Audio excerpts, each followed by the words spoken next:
Welcome back to PEEvisited, part whatever the hell it was. We're gonna still continue watching the downfall of One Piece by Dritz, part 1. If anyone else has anything to say it now. We should do the let Triton know who's who so that he knows who's who for when he's doing the recording stuff. Yes. I'm right, by the way. I got that. I think I did my bit, so you guys next. Well, then I guess I'll be the next for my voice clip. My name's DieterX525. You hear this annoying voice? You'll know it's me. I also tend to draw a lot. There. I'm King.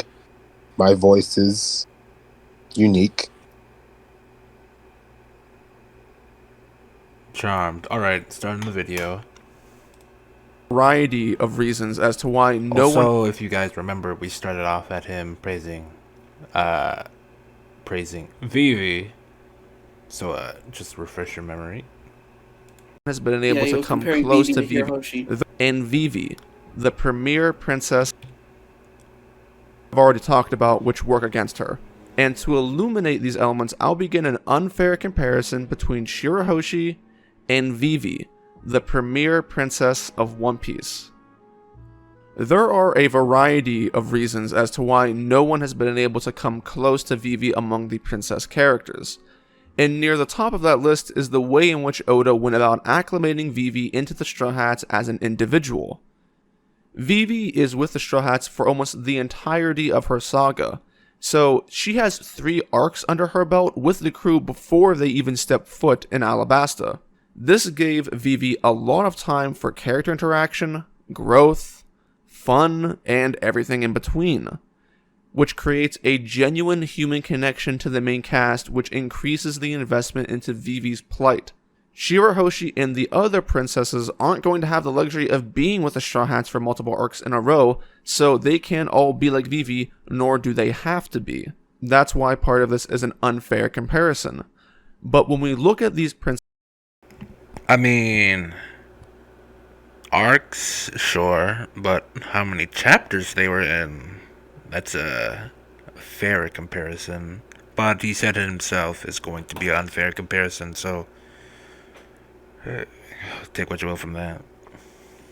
Vivi is just in there for a lot longer than... Yeah, I think she's there for a lot longer than Shirahoshi. So it is just an unfair comparison. Not much more to say other than... We need to look for what Oda is trying to accomplish, but not much more to say other than this is one of the few times we will say that Drizzard is technically correct here. Technically.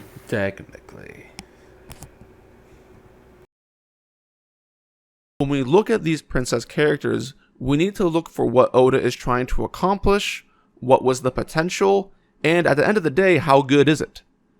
And with Shirahoshi, there was a lot of potential for her to be better than she is. The typical reaction that you would expect. Why is he doing this? Why is he It's a new filter. No problem. Why? It's no biggie. Because we're talking about past events, therefore old-timey filter is needed for reasons. It's no biggie. Dritz feels like he's editing in the year 2000. Like he's just discovered effects and shit that... I don't know, Dritz confuses me. Windows Movie Maker just came out and he's using all the bells and whistles. Wait, was it? That's all I have to say. Well, whatever. Yeah. Expect from someone who has been locked away for a majority of their life is hesitance, having a fear of the unknown, and being rather squeamish, which is Shirahoshi down to a T. Shirahoshi is a character that is supposed to develop past her cowardice and grow into a person that can walk on her own 2 fins due to Luffy's influence in her life.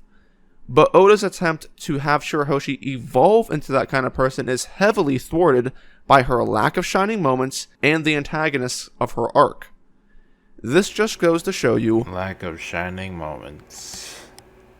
I'm not sure about that, but we'll see if he clarifies on that notion. I mean, he doesn't have to. The character doesn't have to have shining moments to be decent. I mean, I'm not calling Kirahoshi. Kirahoshi's not bad, it's just he doesn't need to have big standout moments to be good. the extent of bad that Hody and Vanderdecken are. Vanderdecken brings nothing positive to the table, and doubly so when it comes to Shirahoshi. She doesn't have to overcome anything on that front that makes her rise above Vanderdecken or Hody in a compelling way. Her silence about Rise above. They weren't really in conflict per se, personally. Apart from him killing her mom, but apart from that, they don't really have any personal history. Hody, Vanderdecken really didn't do much. Okay, I mean, I say that, but he did indirectly locked Shirahoshi up for all that time. So, but they have no personal interactions. Yeah, they have not interacted a lot. So that's what I'm trying to say. That took a while. Vanderdecken's just that weirdo who keeps trying to confess to her. That's about it. He's a major simp. about the murder of Otahime is a nice thought, but doesn't combine well with Hody's antagonist role. And because Shirahoshi herself, after this moment, is only a yelling, screaming, and crying damsel in distress, it works against the prospect of liking her. Oda doesn't give her true shining moments. I'm guessing you have to say the writer. The purpose of Shirahoshi is to be a damsel. It's not the damsel in distress. It's not the best. But if Dritz is going by the point of what's the purpose of his character, Shirahoshi is there to be a damsel in distress. That's her purpose. She's not going to be compared to other princesses in the same regard as being actiony, because she's not that sort of character. She has no combat experience compared to Rebecca and Vivi. She has no outside experience. Well, I want to say Rebecca has a lot of outside experience, but compared to Shirahoshi... How? When was she locked away? Because that's... that... She spent far too... Yeah, other than how much she actually spent locked away, she spent far too long to actually manage doing anything, really. Like, if Drizzard expects... Sorry. You go. She is a big target. That's about it. But that's not inherently a bad thing. Yeah, just... She's a weaker of a character, unfortunately. But ultimately, that's not... Yeah. It is what it is. That make it feel like she's moved past a certain point and we can be proud of her. I mentioned before how Vivi had numerous arcs prior to Alabasta where she had time to shine and interact. But even if you were to isolate Alabasta as a single arc and take away the other 3 arcs, there are still many more moments that we can go back to and point out where Vivi came off. Now that I think about it, Vivi didn't do anything up until Alabasta. When she was Miss Wednesday, she tried to kill Laboon. Of course, she did the most in Whiskey Peak. Then in Little Garden, all she did was get captured. And Drum Kingdom, well, it's more like Dalton figuring out her and her flashback. And then No, wait, that's it. And then not Dressrosa. Alright, the name eludes me. But you hear what I'm saying. She didn't really do much in the arcs per se. So even then, it's a little construed. If you want to go combat-wise, she's technically among the weakest of the Straw Hats. Doc is technically the combat aspect of Vivi.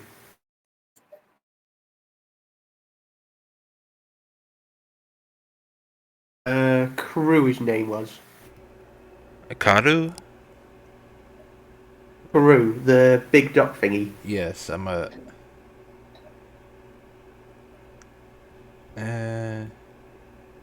Alabasta, that's what I was saying. Nevertheless, she didn't really do much. So, it's... Well, that's about it. She just didn't do much, similar to that of Shirahoshi. Well.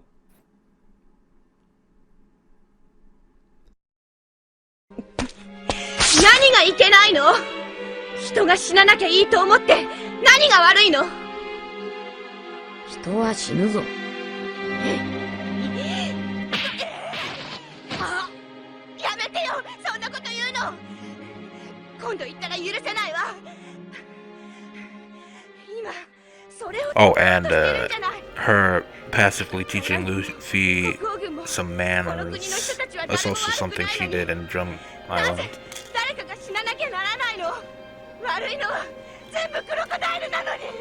I think I used the word passively wrong, but you see what I meant.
And advertisement. Opera GX.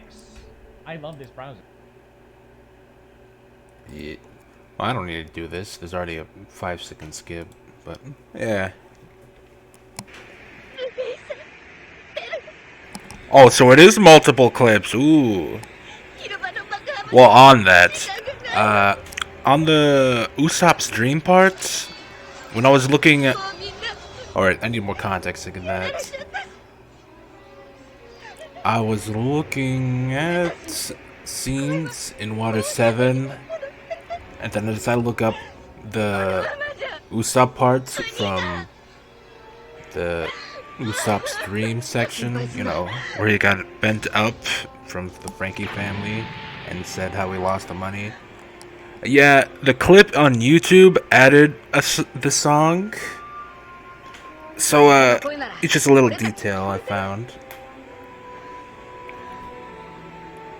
Of course, I looked up another clip through the... Wow, another one. God dang. How has he not gotten hit with copyright strike? How has he not gotten copyright stricken yet? Maybe he... I mean, if he did, they wouldn't be showing ads, right? The video will be taken down. This part of the video is just padding. All he has to do is explain the points. Oh, that's a good point, Ryder. He's trying to show Vivi's character development. Also, he's not going to do this for Shirahoshi. He's just going to show manga screenshots. But for Vivi gets all her big scenes because he likes her more. Because she's been in more arcs.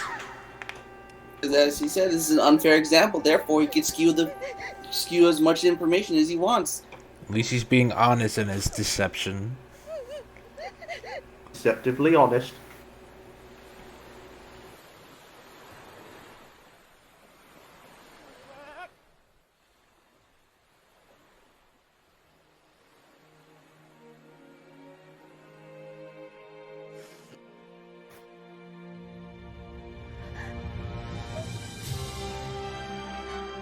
Curious, has anyone been able to go back and find those like manga panels he was showing off earlier? Like to see the difference between like the 2-page spreads and the single panels he was showing? Who needs? You can easily tell how scrunched and stretched those are just by image quality alone. True, but it seems the comments still seem to eat that up. And then other pages where the shadow. Oh, here we go. And other pages where the black, black spots, or just shading, or anything, just the color black, look an even darker black. I think you might be referring to the crosshatch shading. I think. Yeah, I don't know what that is. It's where the shading is mostly just a bunch of lines. All that. No, like I'm just saying. I'm just saying anything black has a different shade or a stronger black. If you understand what I'm saying. The shading on Shirahoshi's forehead would be cross-hatching. I could just show you. It was with Rob Lucci. I'd say more to the one that's on Vanderdecken's head. Iceberg's face. Oh, okay. That part is.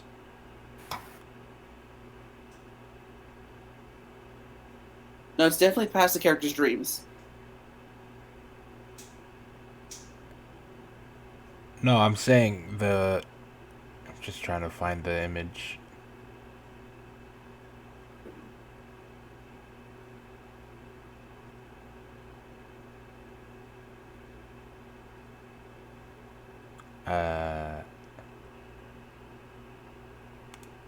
Is this good? Not that. Alright, that's a little much of time being used up, but point being, the blacks look even darker. Take what you will from that sentence.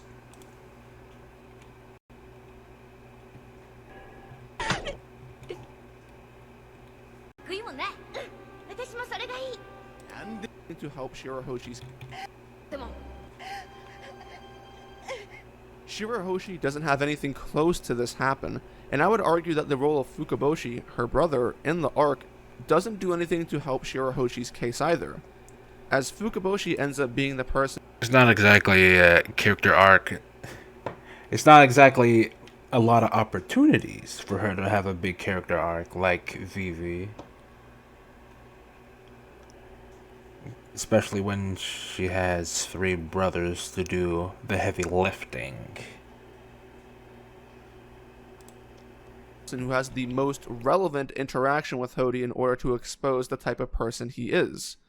Which, not only does that concept fall flat because Hody sucks, there's less reason to care about Fukaboshi than there is Shirahoshi.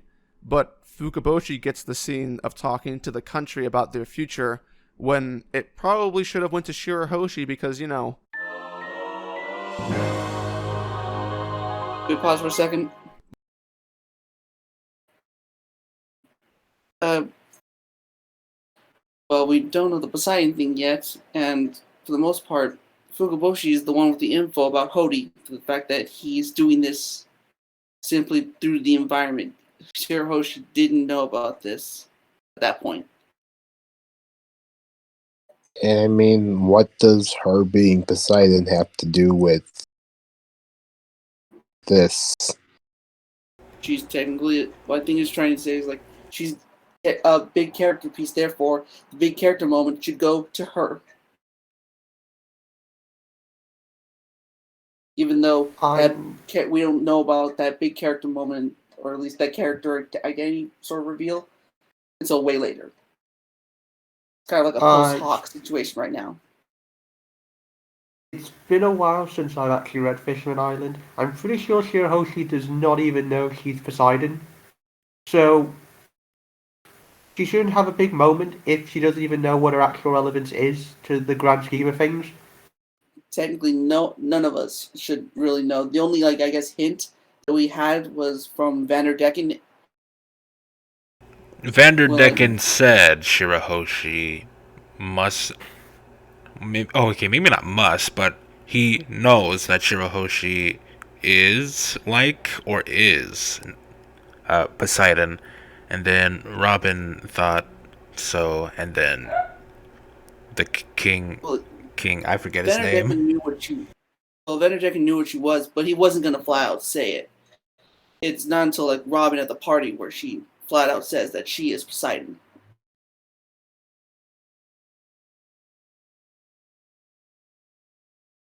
So yeah, it's just a plot thread that will be expanded on later. Yeah, Vanderdecken's mostly just going on about like, yeah, I need to marry. She's the thing my family has been searching for. And that's all he gave us as an explanation. The Poseidon reveal came much later. So I don't... Again, it's like Dritz is using the information that we now know that she's Poseidon, therefore she should have gotten that. But due to the context of the story, she doesn't know anything about Hody, so why would she be shouting all this stuff?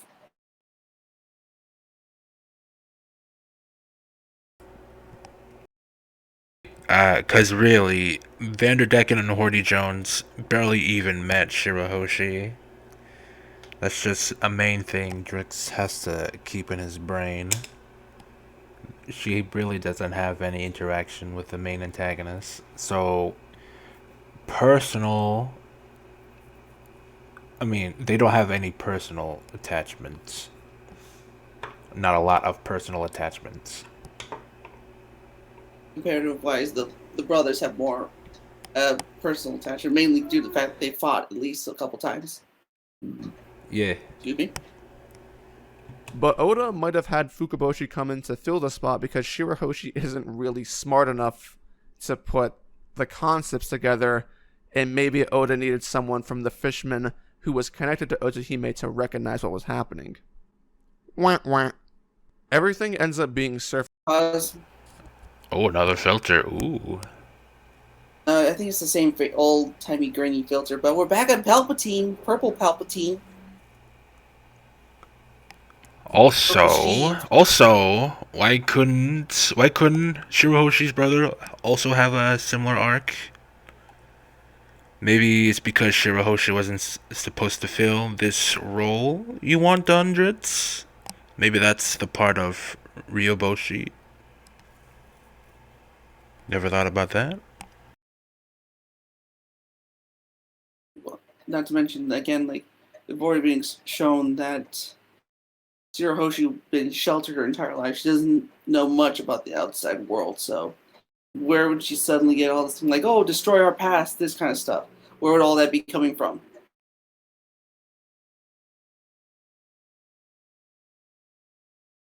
Exactly. Surface level, and the character interactions aren't fully explored. I really, really wish Oda would have focused more on giving Shirahoshi better moments, as well as developing the relationship she had with Luffy and Nami, especially Nami. Because what better moments could she have had? In it's always weird how people just say like, "Oh, this could have been better." Like, okay, explain how. You're Rich has a 6-hour documentary on this thing, but he can't bother to explain little points like that. You see, it's difficult to add points in when you spend 5 minutes just splicing in clips of Vivi to make your point.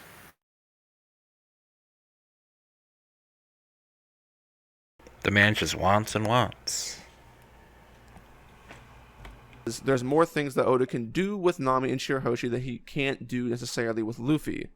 And he could have given them a subplot post-bonding so that they could have come together to do something that matters. Or what could Nami do and Shirahoshi do that anyone else couldn't do? Just saying.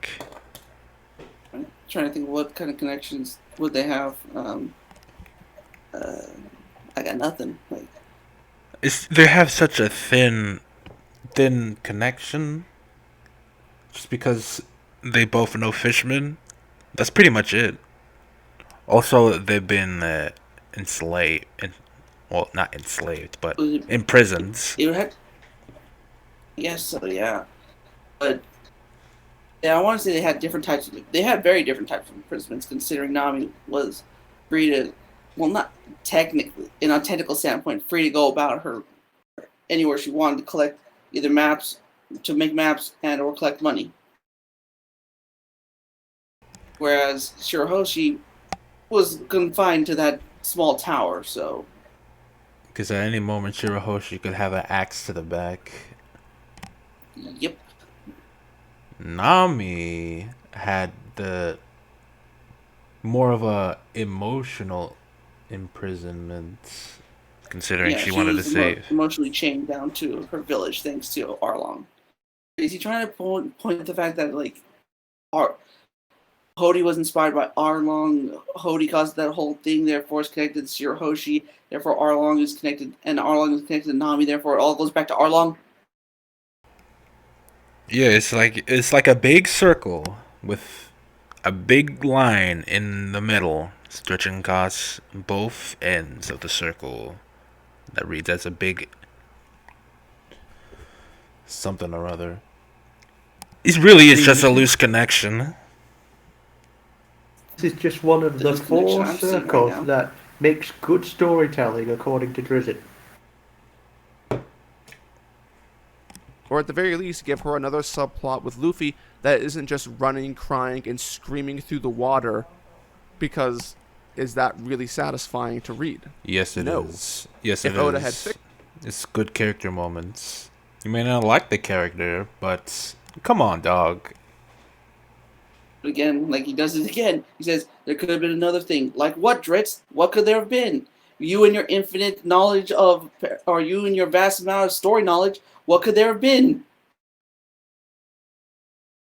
Fix this at the end of the arc when she makes her promise with Luffy and the crew. It would have come off as much more satisfying, and Shirahoshi herself would have felt like someone we would have wanted to see again and think about when it came to the Reverie, because we could see a good continuation of Otohime's will present in one of the most important characters in the series. That's a you thing, Dritz.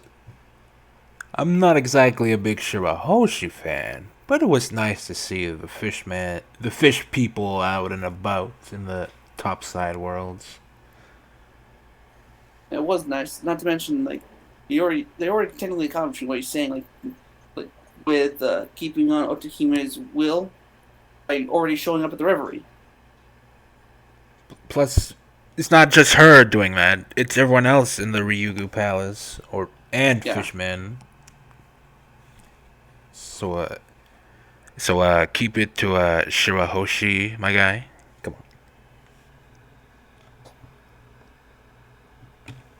Unfortunate, I suppose, but maybe the next princess will be better. So, in conclusion, the first entry into the New World is a long... Damn, we lost a good one, boys. What was the point of the filter? Come on, guy. One that struggles to deliver uniform quality. The bad antagonists, underutilized characters, and side quests help detract from what could have been. As I said before, Fishman Island is an arc pretending to be something that it's not. It's hard to say, in all fairness, that Fishman Island doesn't deserve its reputation as being one of the weaker arcs in the series, given the circumstances. Pause. What exactly is Fishman Island pretending it's not? A good story. I'm pretty sure he's saying that. It's not a good story. Why must you make me hungry? It's not my fault these clips show up on my feed. I should have used my Nimpo technique. Or I can just use the word Nimpo since... whatever. But everything's not doom and gloom. Fishman Island is carried by its epilogue and flashback, and these end up being the diamonds in the rough that you go back to and find within the arc upon analysis. And like with many things, it is not one instance of failure that determines the future permanently, but many. Fishman Island by itself doesn't... This is just a me thing, but like I always found it weird, like with the Celestial mark and the Sun Pirates mark, it doesn't line up. It barely lines up, but that could just be an animation thing. I mean, if the sun mark was bigger, it's mainly the flames that like they barely hide the claw marks. So then that also brings to the question: why add the circle of the sun if all you're gonna do is add like the flames around it? Pay attention, Dover. It's a small thing. It's just small. Yeah. Although, yeah, the flashbacks do carry the arc, I gotta say. Yeah, I rather enjoy the Fisher Tiger and Koala arc or flashback. They really show a lot of character in those.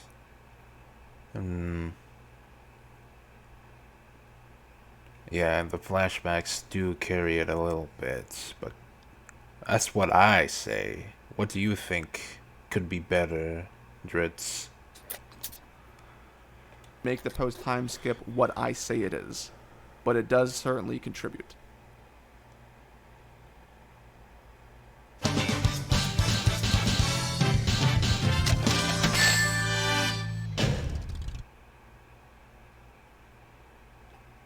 What?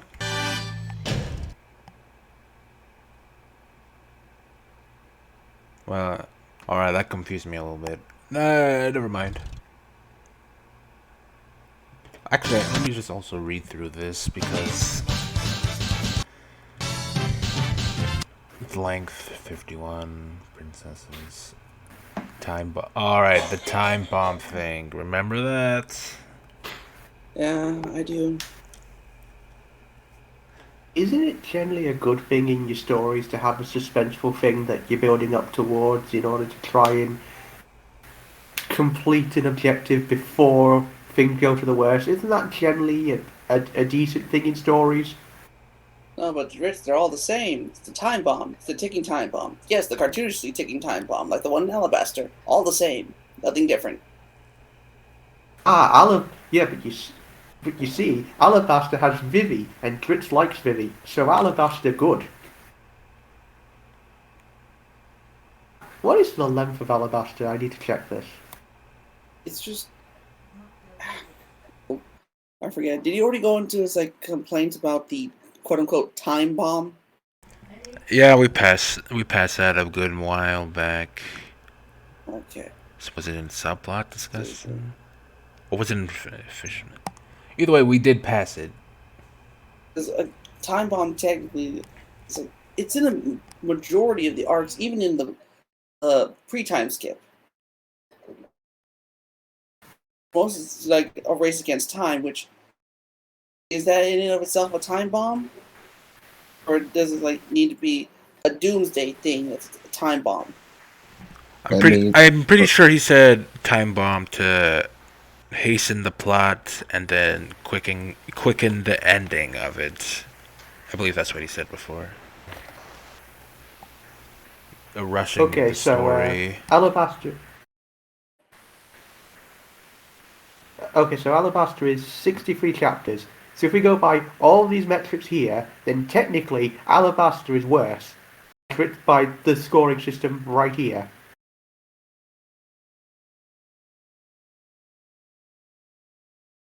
Oh yeah, didn't he say like Fishman Island was too long or something? I can't. I'm fading on the memory there. A lot of people make that complaint. No, but you guys don't get it. Fish bad, desert good. I get it. Everyone's racist towards fish. technically, yeah.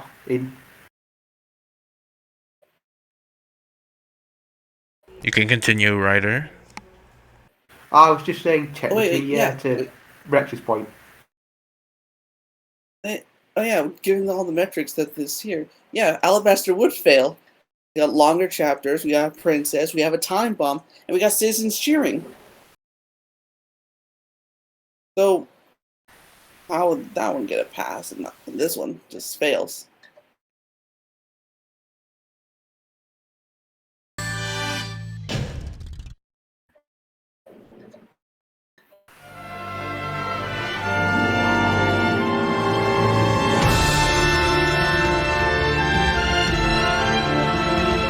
Really whipping out all the quality clips here.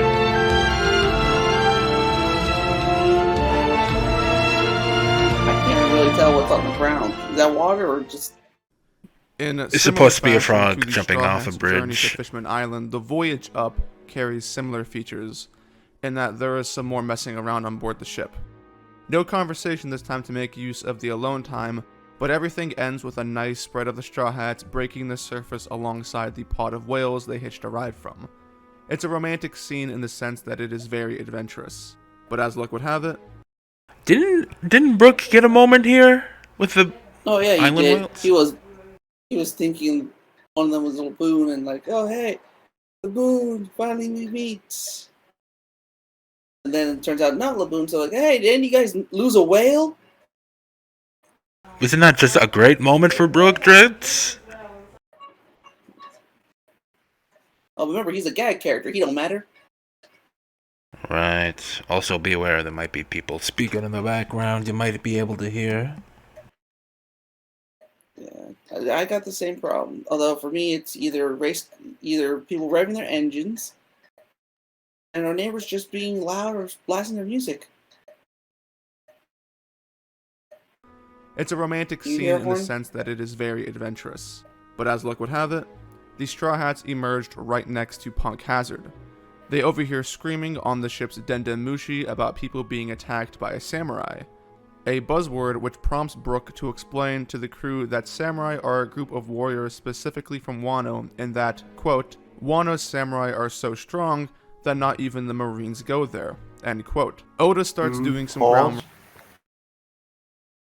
Would it really be a buzzword? I mean, okay, I know what buzzwords generally mean, but in this context, is it a buzzword to establish that samurai are powerful in the series and the use of the word samurai in that context? Also, out of everyone, Brooke does have a little history with samurai. And Zoro, seeing how both of them dealt with Ryuji, is that his name? Ryuma. Ryuji is the Persona 5, is one of the Persona 5 characters. Yeah,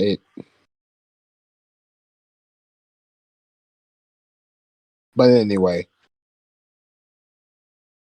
Work for Wano right away as soon as we get out of the waters, and this sets up expectations for the future from what we expect from the samurai. Luffy wants to explore the island, but a wall of fire prevents the crew from doing so. Nami is able to circumvent this issue by using... Sorry. Rich is doing the thing that Nox does, but not as direct way. He's like, it's like, I'm really looking forward to this, and he brings up Oda, like, Trollface, I guess, to make the point that he doesn't actually make the point, sorry, I'm fumbling my words. He's making a jab at Oda not realizing the potential of the scene that he's going to do later. However, he's not explaining what he means by that, so he's bringing up that he has a problem with a scene now, but we're not going to get to that later because he's not going to talk to Wano at this stage for like several years, given how long he's taking to make videos. Oh, that was a ramble of a point. Maybe we'll get it sometime mid next year. Will we even get to Wano by that point? Like, let's see. You guys want to make a bet then? Like, how long it's going to take him to get to Wano? Because technically we got to go through Dressrosa, Zoe, if he's going to count Zoe and not mush it into Whole Cake Island. And then we got Wano. No, technically the referee too. I ain't no betting man, so I'm going to take the no bet. Let's see. I want to say we might get to Wano. I want to say around the time we are currently right now, near. I want to say possibly December. December of next year. Well, maybe Dritz will get to Wano. I'm not a betting man, but I don't think we're gonna get. I don't think Prisoners gonna get to Wano by next year. Honestly, if you finish parts 2, I say when he finishes part 2, but he may just drop the thing entirely. But if he finishes parts 2 of the downfall of One Piece, I'm pretty sure a good majority of it is gonna be about the pre-time skip or specific characters. Apart from Whole Cake. Because I swear, if he does Wano when it's not even finished, that's a wrap.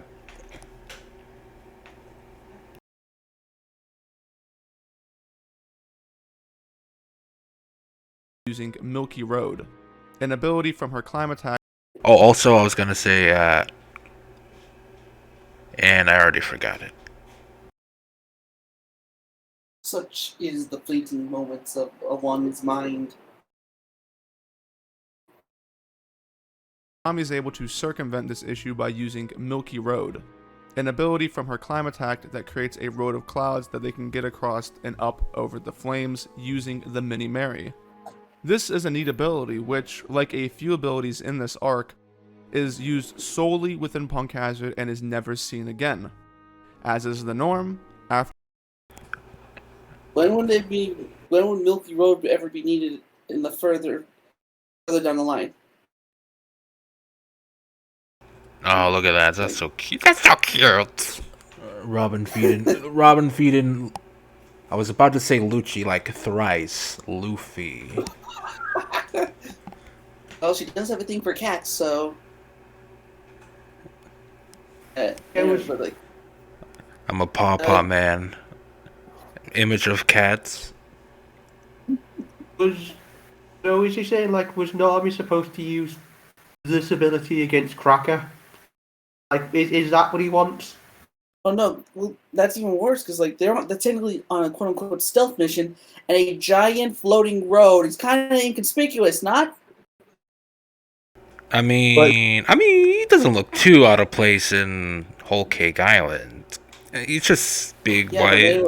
It could be a marshmallow. Easy. But then they see the Mini Mary.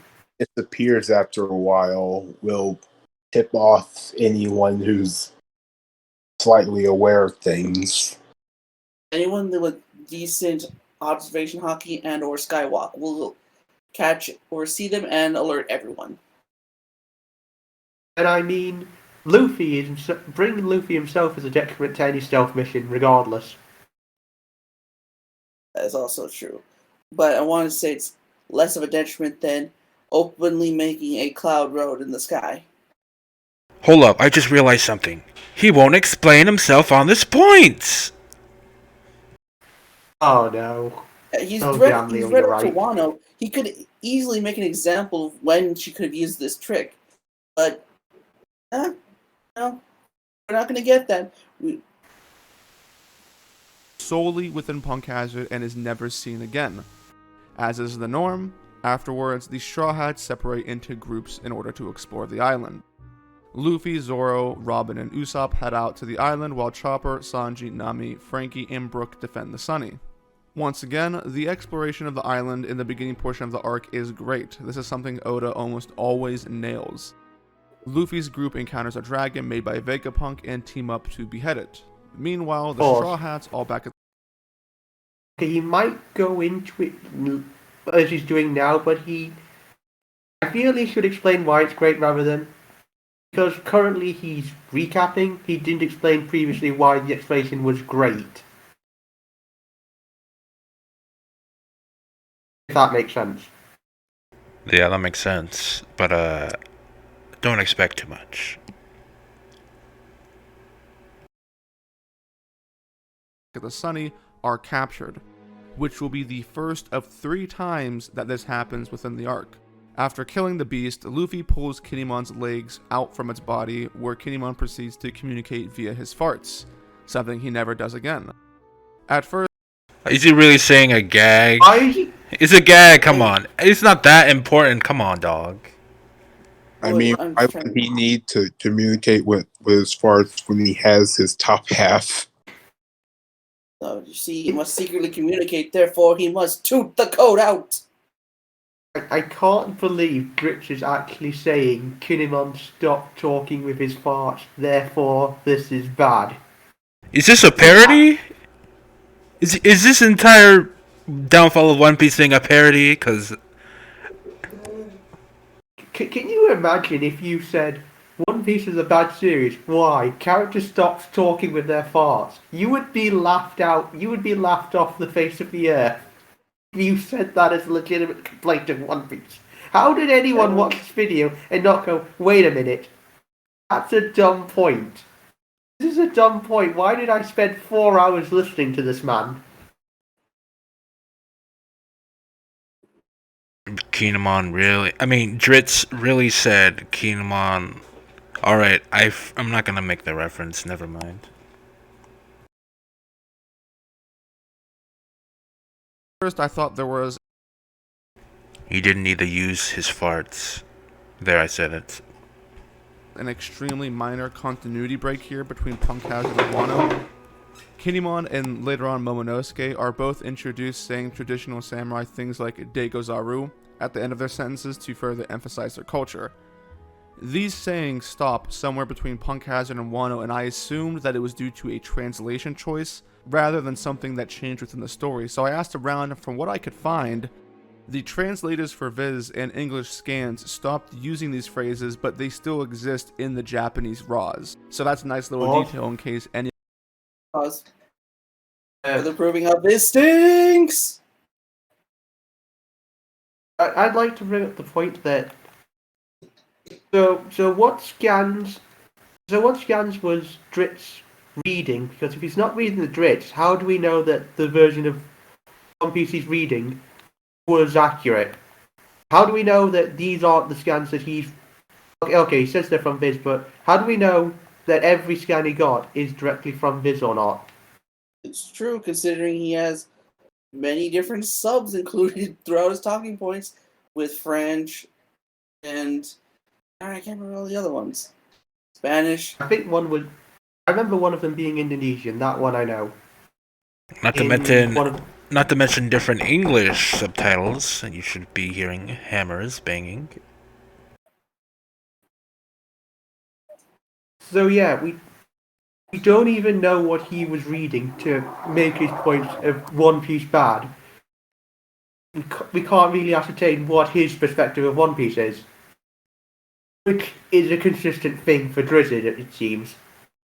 Yeah, it's like, oh, I feel like reading Viz. Next, go on to like 30 different fan sites for the next few chapters to skim.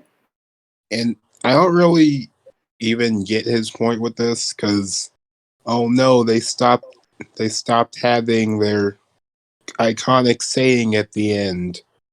That's bad. So stop saying believe it. Or from a different place.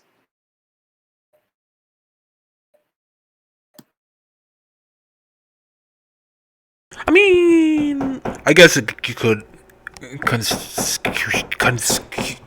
skew it as a bad thing, but it's not really a big issue. It is a detail in this speech that's being left out, but it's also a thing you should expect with a character. So it's just it's a minor detail, is what I'm saying. It's not that big of an issue. Plus, we do get reintroduced it in Wano, so it's not like it's dropped off the face. Or at least I presume it gets reintroduced in Wano, since I haven't read the manga. I'm trying to recall. It's, I would probably need to restart reading Wano. I'll read it when I'm finished with the show, which will be like... I'll probably reread it when we actually get to the Dritz cover of Wano. Anybody else realized this when they were rereading. This change makes a lot of sense because it's going to be a lot easier for English audiences to read stuff and have it flow better in their mind. The kidnapped Straw Hats have been placed in a holding cell by the guards, where Frankie wakes up to see that Sanji isn't strong enough to break down the cell door. Brook wasn't captured alongside this group because he's Brook, and the Straw Hats find Kinnemon's puzzle piece-like head within the same holding cell as them. In this manner, Kinemon is introduced to both groups of the Straw Hats, but only interacts with Nami's group. In Kinemon's interactions, he spouts numerous sexist sayings towards Nami, such as, "How dare you speak to a warrior with that tone, woman? Women are to be graceful, mind their tongues, and speak when they are spoken to." Unlike the information that I... We don't need Drizzit reading the text on screen. It's there on screen. It's right there. You just have to say Kinemon is saying sexist things and show what it is. This is just more padding. It's fine. It's a small detail. The funny thing is, he's done this before and he didn't read the exact words that were on the page. I'd say if anything, at the most, he could probably, without reading or repeating himself or on the page, he could just highlight the words and then speak on like how, or highlight each section of the words and say how each one is technically sexist in their own right. I've got an idea why he said it now. Drizzit wants to have a voice clip of him saying, "Oh, I'm Drizzit, the warrior," or I don't know, probably.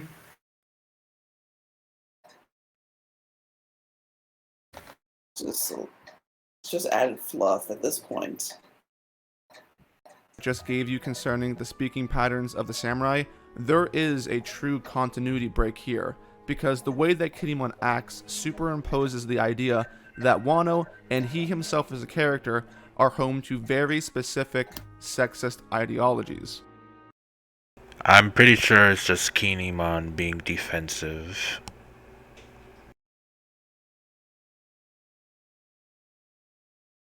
Either that or it's something that Oda actually dropped from Kinemon's character.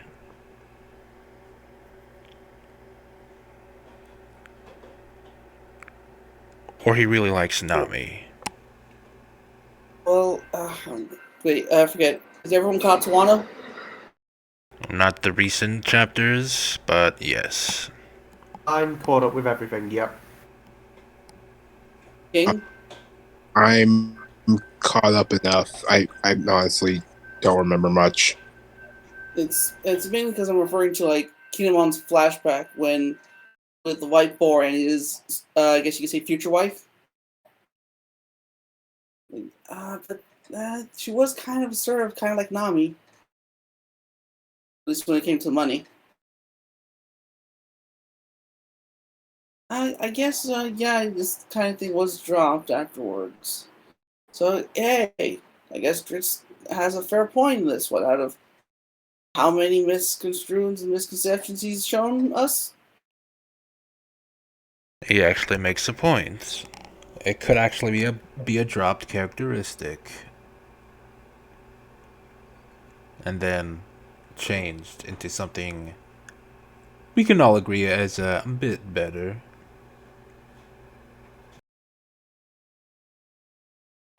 Which would be historically accurate to Japan's past and present history, which could have been a fantastic idea, but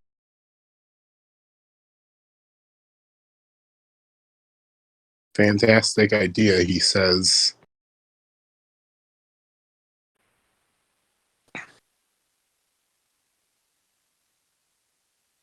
But in retrospect, whatever, that was it's just confusing me because trying to do it. Kinemon's own relationship with women doesn't reflect what he says to Nami.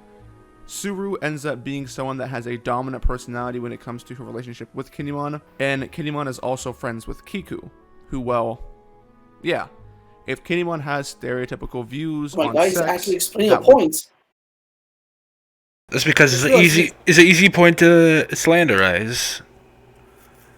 Or easy point to just make, anyways. Oh yeah, because he actually has something to back it up instead of him just saying it. I'm trying to whip out the Kinemon hate train now. He's been waiting. Would not be the case.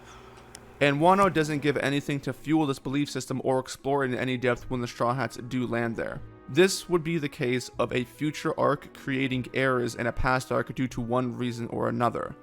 It could be that Oda changed his mind at some point in time, but there are numerous sections of Punk Hazard that allude to this idea, as you'll see. The Straw Hats reveal that they are pirates, which produces a heated response from Kinemon.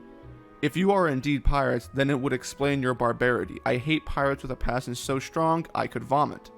Nami is shown to react to the statement in surprise and confusion. You'll notice from the track record in Fishman Island that Oda is beginning a trend here.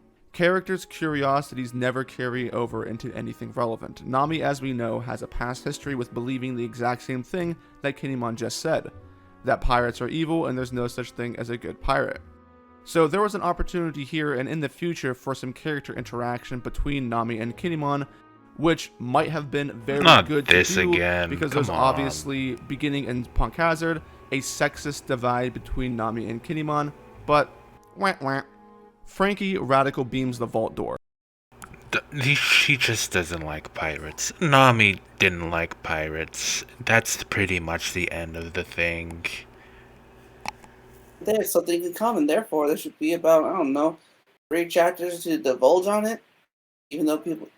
Then that would mean more One Piece content, therefore Oda's health might be in danger? Stuck in this cell. Hey, you want to talk about the fact that we have a history connection? No, Frankie's getting us out of the cell. We don't have time for that. I hate pirates. You hate pirates? I used to hate pirates. Really? Me too! Let's talk. Yo, pirate sucks, Des Gozaru, and whatnot.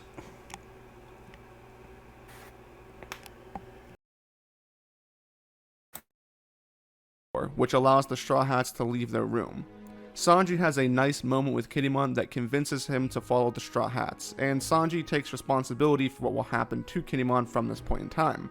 This will be the first of a few side conversations that Sanji has with Kinemon, which gives the impression that this character dynamic and relationship is going somewhere. An odd piece of information... Don't show his face like that. Don't show your face like that. You haven't even pulled anything off to even try to make that running gag work. Or running expectation work? Whatever a proper word is to say there. In the story is the fact that Sanji has information concerning the culture of Wano. When the Straw Hats are about to leave their cell, Sanji reveals that Kinemon's top knot hairstyle is a standard hairstyle that is indigenous to Wano. I don't know how Sanji knows this or why it's even brought up. When we eventually get to Wano, Sanji has no other information or history to provide about the country, which makes his knowledge here a bit odd. I think Oda just... Let's see here. They know about ninjas. So when he gets to Zoe, is he gonna say something about how people know about ninjas? Because general and very common information does get out. Hell, they even know about Wano specifically, so anything else from there is feasible? It's just a very nitpicky thing to bring up, Dritz. It's just like a small bit of information. Now, if you had like crucial information about that, that'd be something to question. But like, just off the brand, oh hey, I've heard that they have this kind of hairstyle. That's not really much issue to have. Like,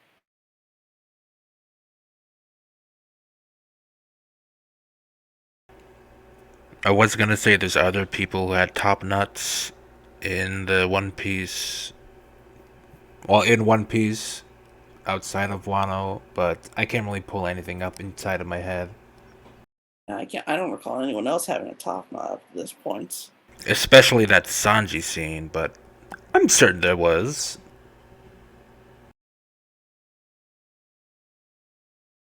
Wanted to give I'm this sure there's a info book to the somewhere. audience.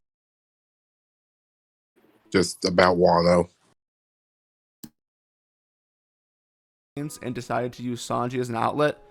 After Sanji grabs Kinnemon's head, the scene transitions to the Straw Hats running away from the guards that are chasing them when they stumble into the biscuit room and find the enlarged kids. The Straw Hats start running through the biscuit room when Kinnimon introduces his second sexist remark. Quote, "Struck by a woman, my honor is in tatters. I must slice my belly open to regain it." End quote. Nami even calls him a chauvinist pig in response to this, which reiterates that sexist theme within Kinnemon's character. As the Straw Hats are running, Lind asks for the Straw Hats' help in saving them, and Mocha specifically asks Nami for help, which gives Nami pause. Wait, can we pause for a second? In this, I'm trying to think, because during the Odin flashback, when Kinemon and all the others wanted to be true, was it vassals for Odin? And how they stepped up their game. Kinemon even dyed his hair black, or let it go back to black. I'm not sure. I want to say, could these technical chauvinistic ideas come from him trying to realize his thing as a vassal, and then slowly it goes away as he is riding along with the Straw Hats? Because by timeline standards, it's been he jumped 20 years, and it's only been a few, maybe a month or two since they've come from the past. So maybe it could just easily be a dropped character trait. It's a little confusing, I won't lie. Yeah, well, this is just me trying to rationalize it. Maybe I'm just writing too much of the story for Oda at this point. scenario, the kids really do come off well. Their cries for help feel genuine and provoke empathy from the reader and myself. You mean fake crying and fake empathy that you should be fake feeling? How dare I care about these children? Gross. Yeah, look at the one at the bottom right, in between Mocha and the other semi-giant kid. Semi-giant kid? Oh, you mean the one with the no pupils? Yeah, the one with what? It's so good. It's even creepier. And then Sanji happens. Sanji, for some reason, insists that Nami should just ignore the plights of the crying children. He adopts a Michael Jordan-esque attitude of saying, "fuck them kids," despite the fact that Sanji himself just went out of his way to help Kinemon, a person he doesn't even know. Is it not privy to... Could he not possibly be thinking that, hey, they're not going to harm these kids, but they will harm us? Because unless we see... Oh, you continue, please. Unless we see kids already coming back harmed and wounded, because for the most part they don't know that they're supposed to be non-gigantic.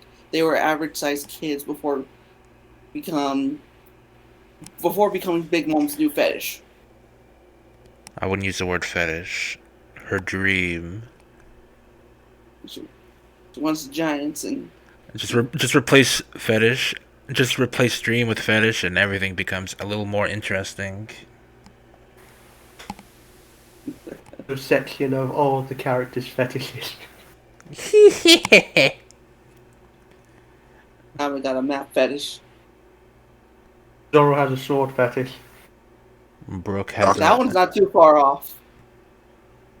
He has more of a kink towards booze, but take what you will from that. Brooke's not a developed enough character to have a fetish. The side gag character fetish. Chopper's fetish to become a doctor. Dr. Frank really wants to get in that body. loved Chip. Luffy's fetish to become the Pirate King. You mean his fetish towards Gold Roger? Oh, yeah. Just like Zoro's fetish to being. What did Drix actually want from Zoro again? Oh yeah, Zoro's fetish to dominate the ranking of the swordsman. Swordsman to hit that Island. leaderboard. Need a direct comparison on how he's fighting other swordsmen. We need the numbers. We need a Robin's ranking system. We fetish for need no more history. heroes. But I think we've been sidetracked long enough. But again, with and Driss's issue with Sanji going like, let's not worry about the kids right now because clearly the kids have more value to whoever is there than they do, and it's just if they stick around, more likely they are the ones to get shot at than the kids. This is a very specific scenario Sanji's in. Haven't met people that say they're in need of help, but don't look like it. Plus, if they even try to take the biscuit children, everyone else would actually get. Everyone overall would be worst off. So it is the smart thing to do, but it's a little questionable considering how much of a good man Sanji is. They already have to find a way out, and having to drag along all those kids would only make it harder.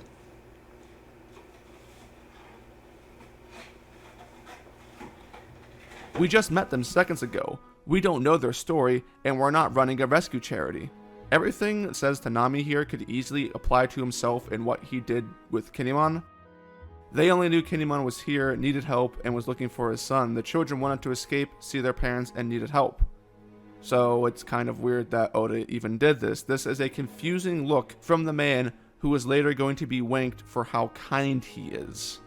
Nami refuses Sanji and then makes a stand, which forces the Straw Hats into action and prompts a cheesy line of dialogue from Sanji, which once again reinforces his simp-like attitude. Sanji and That could just be Oda trying to give a Nami moment then?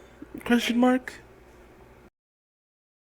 It's more a Nami moment than it is a Sanji moment. Like,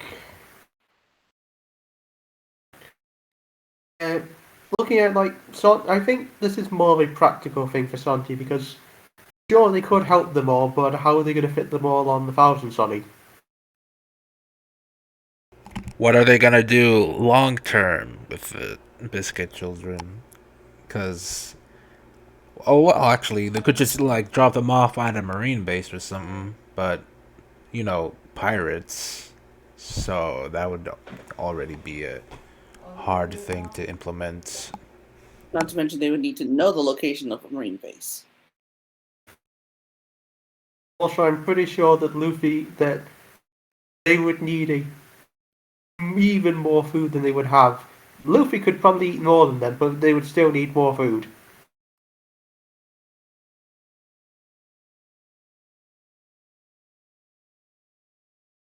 Frankie stay back to deal with the guards, and this group further splits so that Nami and Chopper can lead the children away. Luffy's group has been contacted by Brook, who informs them of what is going on while taking a walk around on the cold side of Punk Hazard. Luffy and the gang beat up some centaurs, and Smoke reveals that Punk Hazard is the location for the He did just skip the centaur moment. That was like top 3 best moment of all of Punk Hazard. Those coats look real warm. The bromance between the centaurs was very good. Also, I forget if he had a name, but the brown beard centaur is pretty dumb. Oh, you mean with his crocodile half? No, not brown beard. The brown beard pirate centaur. When Luffy decided to put his Kinemon's legs on his back to imitate a centaur, and then an actual centaur came in, and those two bonded, it was a very good moment. I like that. I honestly completely forgot about that.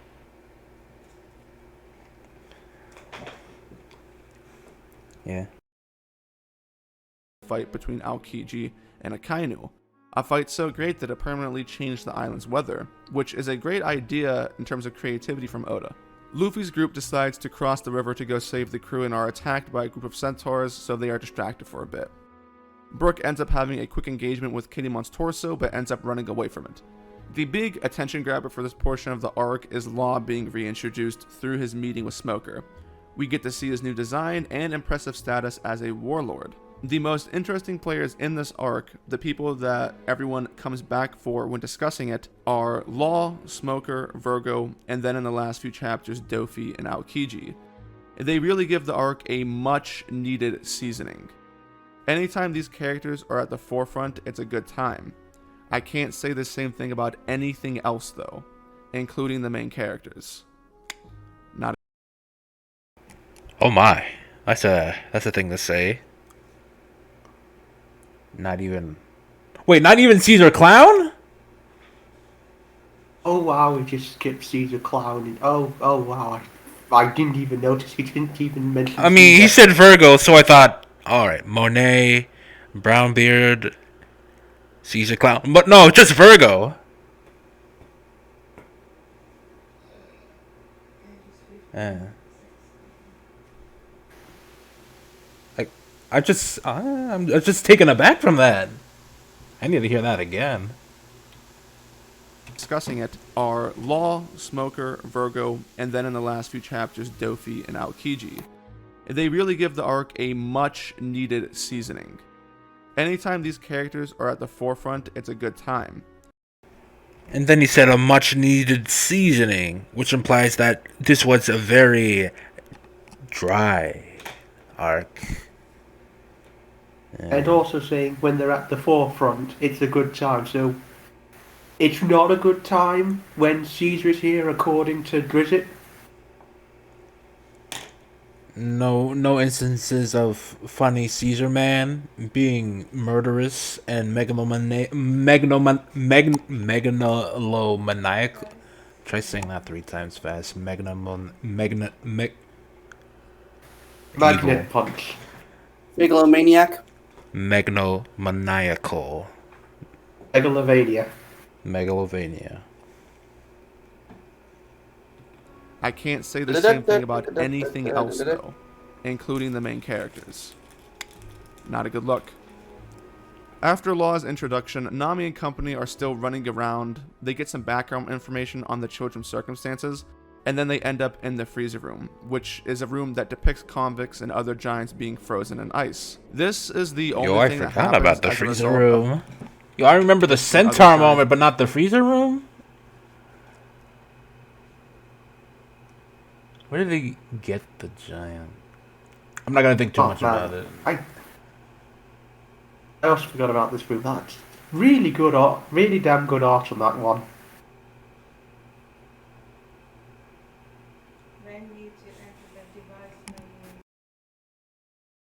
Being frozen in ice. This is the only thing that happens as a result of their separation from Frankie and Sanji, which seems a bit of a waste because this didn't change how anything plays out in the arc, so I'm not sure why Oda decided to do this.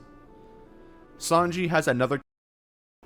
Did the freezer room do anything? Because, well, since 2 out of the 4 people here forgot it was even there, I'm guessing it didn't. I completely forgot it too. Alright then, I guess it didn't do anything. Alright, I'll give you that one, Dritz. It didn't really lead anywhere.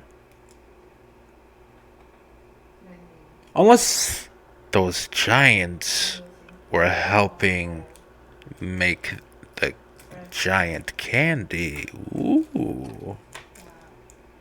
Since we don't really know how the Biscuits children candy is concocted, those giants might help in that matter. But that's just speculation. Conversation with Kinemon in which he is trying to make Kinemon drop his pride so that he can ask for help, but Kinemon is too stubborn to do so. So for the second time, Sanji has a relatively nice conversation with Kinemon, which brings them a bit closer in theory. As Law and Smoker are talking, Nami's group now completely back together because Sanji and Frankie met. Yo, second top moment. Number 2. We all remember that. Frankie Tank, a group super. It was baller. Every man's dream. Frankie's Hey, always hey, great. hey, Frankie. Hey, hey, hey. Tanky. Met up with them, crash the conversation, make a scene, and then run back inside. This comedy scene works because it contrasts very well when paired up with Law and Smoker's serious attitude. Law's commentary on being equally as confused as Smoker is the cherry on top. The appearance of the Straw Hats makes Toshigi want to give chase, but just as she is about to engage, Law is forced into action and uses his room. This is the beginning phase of Law vs. Smoker. The story then goes back to Luffy's group, who is still fighting the centaurs. Brownbeard is introduced, Zoro is attacked by a shark and is seemingly bitten while underwater, but there's no injury to show from it. Okay. Brook. You think a little shark's gonna be any effect on the future top swordsman? Alright, but yeah, that is a interesting detail. Given that Zoro has tanked every bit of damage that Luffy took during Thriller Bark, I'm pretty sure a shark's not going to do anything to Zoro. Especially in time skip. Who knows how... Even then, who knows how truly durable Zoro is? Also, we're saying... Also, going back, Dritch is saying, oh no, Zoro's in danger. This could be a problem now, but like, he was complaining previously about like Zoro's handling everything too well.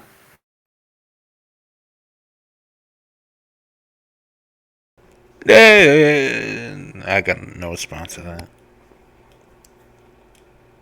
Water, but there's no injury to show. Like, Usopp's not even worried about Zoro in the slightest, so you can already tell that this won't really do much to Zoro.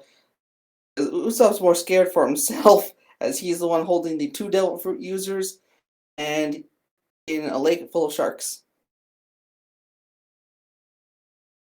Show from it. Okay. Brook randomly stops by and distracts the centaurs long enough to introduce the clothing gag. This sequence is 9 pages in length, which is probably a bit much, but the story transitions back to the topic of interest, which is Law vs. Smoker, so it's not a big deal. As the Straw Hats are in the process of 9 pages in length? Really? I wouldn't... If it's a 9-page gag, then I would presume it was of significance, not just a funny moment. So, I don't know how to feel about that specific sentencing. Well, we got a lot of facial shots and facial expressions in them, which Stritch says we get sorely lacking of. running back inside the lab away from Smoker and Law, Oda introduces Law's personality transplant. Having reread the arc and gone through the details, I still don't know why Law did this. Law states that he can't let the Straw Hats get away, but the personality transplant doesn't do anything to stop them from getting away. They run off regardless, and Law ignores them despite having pretended to care about stopping them. Why pretend to care if it doesn't affect your actions? But, you know. Pause. Yeah. The obvious thing of not letting them get away is that they're going to want to get back to their bodies. He's preventing them from getting away by making them sure that, oh, everything's gone topsy-turvy. We should fix this before we leave, thus keeping them there. And there's the fact that it's not your body, you're not going to be able to use it as well, thus you're kind of stuck here. Also, it's a contingency, because later on, Law asks for the Straw Hat's help. I mean, considering what he did, he could have easily just used room and then took their internal organs out. I still need to know what the level of how much a cyborg Frankie is, because, like, I don't even know what it. Can you imagine what being Frankie is like, given that Frankie is probably like. I don't know how much of him is actually organic at this stage. Only his Probably back. like 10%. From what I can see, well, if this, I'm not sure if he has an exoskeleton or both an endoskeleton, or just having rough skin and an actual skeleton. Because he said he said he had to fix everything, if I remember that correctly. Well, for the most part, thanks to what we know from Dressrosa, he can essentially look like a Terminator underneath that skin. It might not have an actual skeleton. Oh no, I think the skeleton is all but gone but the spine. Because last I checked, he never could reach that area. Yeah, so the only things he should theoretically have would be his heart because of this, his brain, his spine, his back. Everything could have technically been replaced by the slot. Well, his arms are completely gone. Not to mention he did this all on himself, so... Oh no, wait.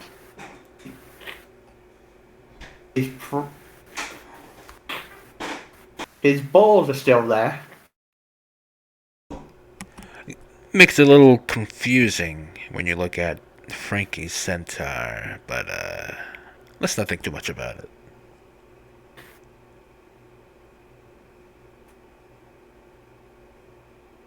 Okay, he may have balls, but is that his balls? Or... Actually, now that I think about it, how does Frankie even feel anything?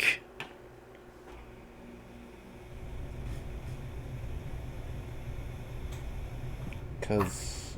You're thinking too I guess much. Frankie Doesn't want programmed that. pain receptors into his body. If he did that, not only is he... Okay, not only is he a remarkable shipwright, he has remarkable biological understanding, so there's something with that. Robotics, he's a programmer, biologist, And a What you're saying is Frankie is a better doctor than Chopper. shit, you right.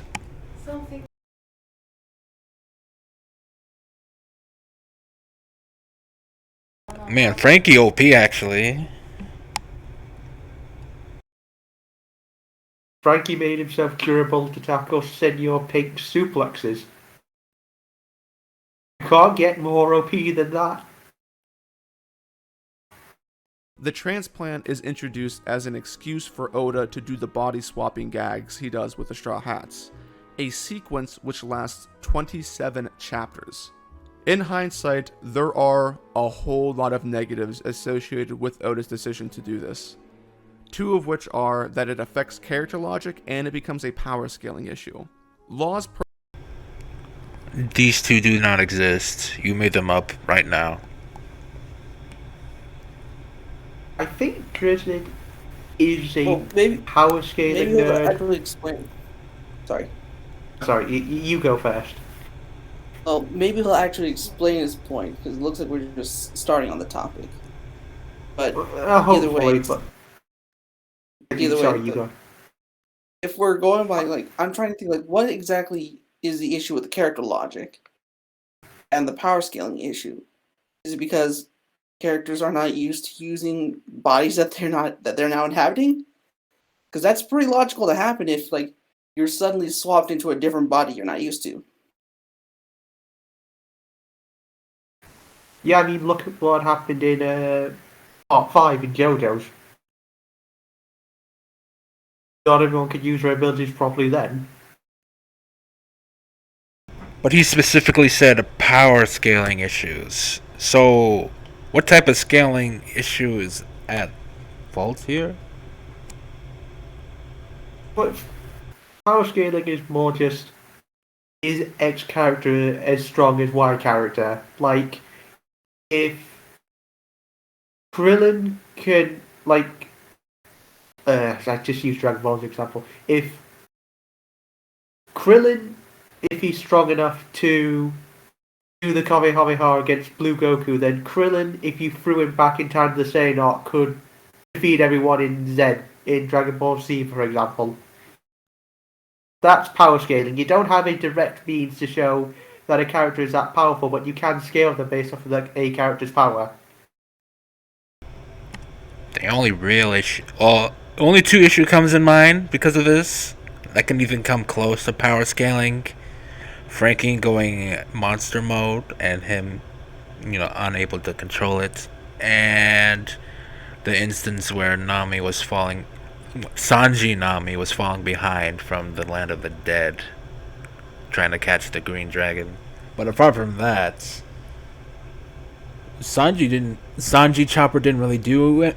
Was it Sanji Chopper? Yeah, Sanji Chopper didn't do anything, and Frankie Nami didn't do anything at all. Even though Frankie definitely has one of the easier skill set to manage. So, okay. Then again, how does Frankie even use his robotics? Like his little hands inside his regular big robot hands, or his nipple lights. Yes, Frankie is just brain activated. Frankie OP. Yo, Frankie OP. Then we got Vegapunk, who should be god tier. Oh god.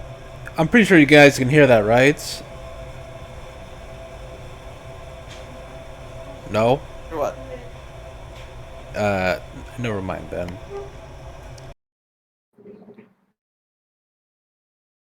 Personality transplant in the way that the audience sees him use it is a ridiculously overpowered move that could leave a very strong fighter stranded and helpless. It seems almost instantaneous, which isn't to say that you can't guard against it, but in principle, it's a guaranteed win if you can pull it off. If Law were an arc-specific character where his importance doesn't go past where he's introduced, then this wouldn't be as much of an issue because there are plenty of characters like that within the story. But Law is a reoccurring character that is at the forefront of the narrative from Punk Hazard to the current moment that I'm saying this line. Law plays a role in Dovi's downfall and in the Yonko situation for Wano. Introducing this ability to Law's repertoire of ridiculously overpowered abilities creates unrealistic strategies in the future for defeating opponents. What you introduce in a character when it comes to their capabilities should be important and carefully considered. If you ignore a character's capabilities, then when something does happen with that character that doesn't take into account what they can do, the end result can be unsatisfying. Oh no! He did not show that scene. While their back was turned. Oh, is that Kaido's hybrid form?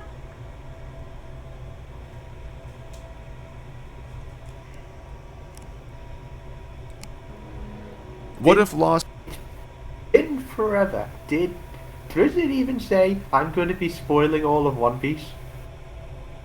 I'm just. I think so. Let me try my best to forget that scene in the page. Shut up. Don't say anything. Okay, I'm guessing what he meant by power scaling issues is him not using the personality swap technique. I'm trying to remember. Wasn't it said like? I know it was said somewhere where like individuals with strong enough hockey can resist this. Yeah, Virgo says it in this arc. And then he repeats it when he's in Wano. Or Law repeats it. Well, yeah, which is why the main reason, like, he can't immediately just cut Big Mom and Kaido in half in his room.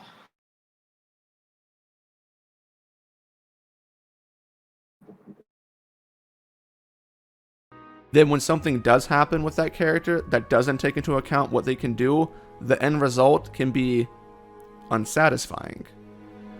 What if Law snuck in a personality transplant on Dofi or Kaido while their back was turned, just like the Straw Hats here? Well, that would end the arcs immediately because the villains would lose right away, right?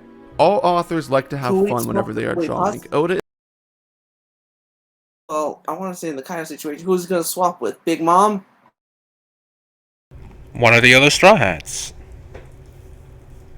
Well, they'd have to be in the room, but I don't know if they're close enough for that. I mean, doesn't he also have to see them? Because I don't recall him being able to, like, swap parts with someone he's not looking at.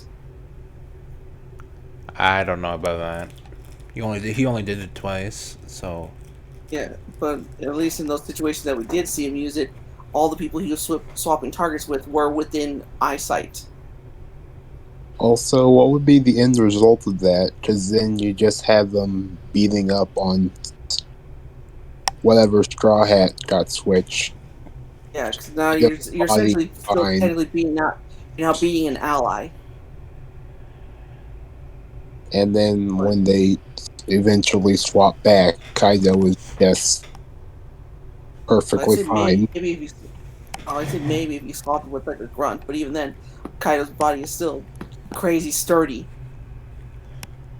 I mean, if someone likes not having their body kept in one piece, they could easily dump them in the ocean or chop them into ribbons, depending on character being swapped. So it could work. It also technically depends on how big of a room he makes, because you could probably immediately drop Kaido into the ocean if you just threw a rock, and right before the rock touches the water, he swats it with Kaido. But Kaido can fly. I'm saying, like, that's why it has to be like right before it touches the water, so when it does he does shamble them, he won't have enough time to fly away. But Kaido can fly. Also, 2 people just joined. Oh no, just the one person. Hello, Namek. Hello. Just doing the thing, as you can know. Or, as you can see. Yes, I know. I can know, I know. Yeah.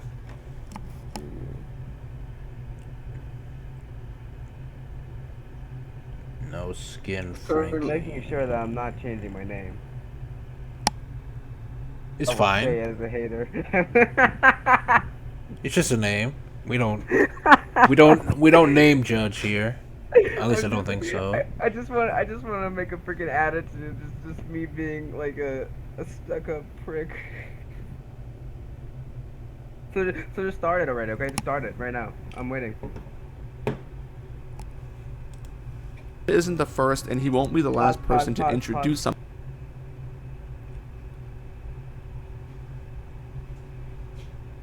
Sorry. That would end the arcs immediately because the villains would lose right away, right? All authors like to have fun whenever they are drawing. Oda isn't the first, and he won't be the last person to introduce something like this. But that doesn't mean it should continue to happen. Ideally, you want to create things that work within the logic of your own world, and don't break it. Simple enough. And we'll see later in Wano that Oda tries to introduce something that fails to take this into account. Back to the story at hand though. Smoker engages Law and Oda treats us to a fun battle between 2 very well-liked characters. Tashigi, who is observing the fight, challenges Law and just W keys right at him, despite Smoker's warning to stay away because she's too weak. Law proceeds to one-shot Tashigi, cutting her sword and body in half with his Devil Fruit ability. Tashigi is humiliated in front of Law. Law exposes her for being weak and tells her, "The weak do not have the right to choose how they die." A badass line. This line is shown to create a... Now, considering Law's flashback... There you go. That's about it. I just want other people to make a connection there. You could say he should be the next inmate. You know? Speak up, sir. I can't hear you. You should say you think he may be the new part of the Straw Hat Gang because just Good, right? What do you mean? I don't know. It's his logic. I don't really get it. It's just a nice moment with Trafalgar. I don't know. I'm not saying it's not. I'm just complaining about his logic about it. About his biases towards people like Chopper and like differences in Oh, you mean that? Yeah. Law does more doctoring. He does the doctoring though. He do be the doctoring. And it's scientifically proven that surgeons are better than doctors. What are you talking about? It's not like weaknesses make a character. You know when the healer in a D&D game can just show someone's entire body, right? You've seen that, yeah. It's using one magic trick. Anywho. Just in time for the fight. I skipped forward. This line is shown to create a severe response in Tashigi. I wonder how this will impact her throughout the arc. Tashigi is saved by Smoker, and the fight between them carries on until Law defeats Smoker and takes his heart. Just in time for Luffy to show up. Smoker versus Law is a short but great fight that highlights what someone like Law is capable of doing, putting Smoker in one of the only disadvantageous situations we've ever seen in the series when it comes to combat. Didn't he just not do anything against... Oh wait, I was about to say Dressrosa, but I should say Ace. Not disadvantageous, but... Alright, then I shouldn't have said that if it wasn't a disadvantageous moment. Point being, Smoker gets the short end of the stick.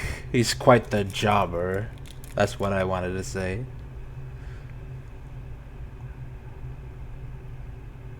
Yeah, that's about it.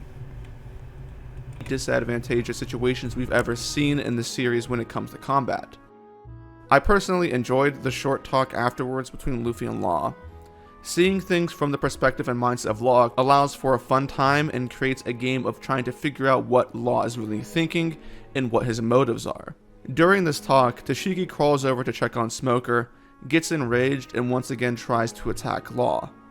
Oda, for the second time, has Law use the personality transplant on Tashigi and Smoker, swapping them up. Law tells Luffy where to find his crew and leaves. Then the scene switches over to Nami's group, where Sanji is perving on Nami's body because he got swapped into it. Kinemon uses his ability to make clothes for everyone in the cold.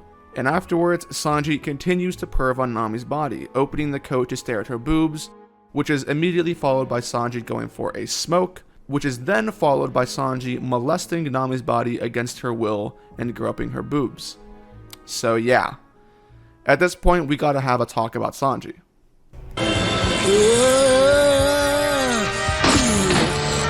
I'll be up front. People who know me know this well. Show the full clip. Come on, don't be like that. Anywho, let's see what he has to say. Oh yeah, at least it's short. My least favorite character in the entire series of One Piece is by far Sanji. Anyone have to add onto that? That is an extremely hyperbolic statement. There are... No, he just doesn't like Sanji. He hates him the most out of any character. It can't be hyperbolic. Can we go back to just rehear a statement? I'll be up front. People who know me know this well. My least favorite character in the entire series of One Piece is by far Sanji. So when I talk about things... Okay, pause again. Okay, if it's his least favorite, then I guess that's better. I assume he said it was his worst, but... I'm trying to think of characters There's a lot of characters I don't like as much as Sanji. Sanji is one of my favourite characters, but it's just like... Of all the characters of One Piece, you like Shirahoshi more than that, given that he's ranted about Shirahoshi being a useless character, by that definition? He likes Vanderdecken and Horty Jones more? Even with all the absolutely nothing characters, Sanji is at the bottom. He likes all the of Sanji, not he likes all of Hodi's minions that were just fodder for the Straw Hats to fight. Yeah, he likes Hamid. He likes Celestial Dragons. He likes Absalom. He likes... that cockroach that was used to be put in Sanji's soup in the brautier. Well, if we're going by every named character, which I'm pretty sure is what he's trying to say. Roach has a name. I can't remember it right now, but it has a name. He's repping Whoop Slap above Sanji. Got that character. He's repping the cool Yeti brothers, Scotch and Rock. Captain Akshan Morgan is a character he likes more than Sanji. Alvida. Remember the perverted crab? That's a character. Yeah, Scissors. A named character. Yeah, Scissors, Bachi. a named character. Well, same day. Actually, that is the name of the fly or the cockroach that full body put in the soup. Bachi. Well, to be fair, Bachi didn't have much screen time to actually get worse as a character, so I'll give him that. He likes the three judges in Enos Lobby more than he does Sanji. Baskerville? Yo, everyone loves Baskerville. You can't even put them on a pedestal like that. I know, but I was just thinking of characters who just have a very small amount of screen time. Spondam and Spandai, he likes them more.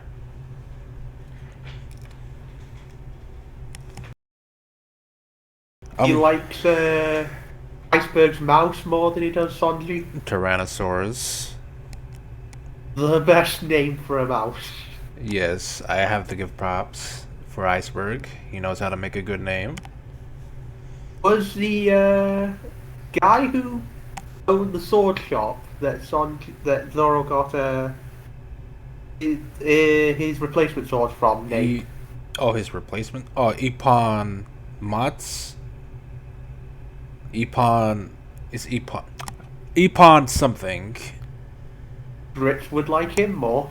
He likes him more. He likes his wife more. I'm pretty sure he has a named wife character. All right, but enough of the jokes. Let's get back to the video. That I consider problems, I'm trying to draw the line between what I think are issues within the story and my own preferences and what I enjoy in characters. In other words, when I'm talking about Sanji here, I am trying to be unbiased.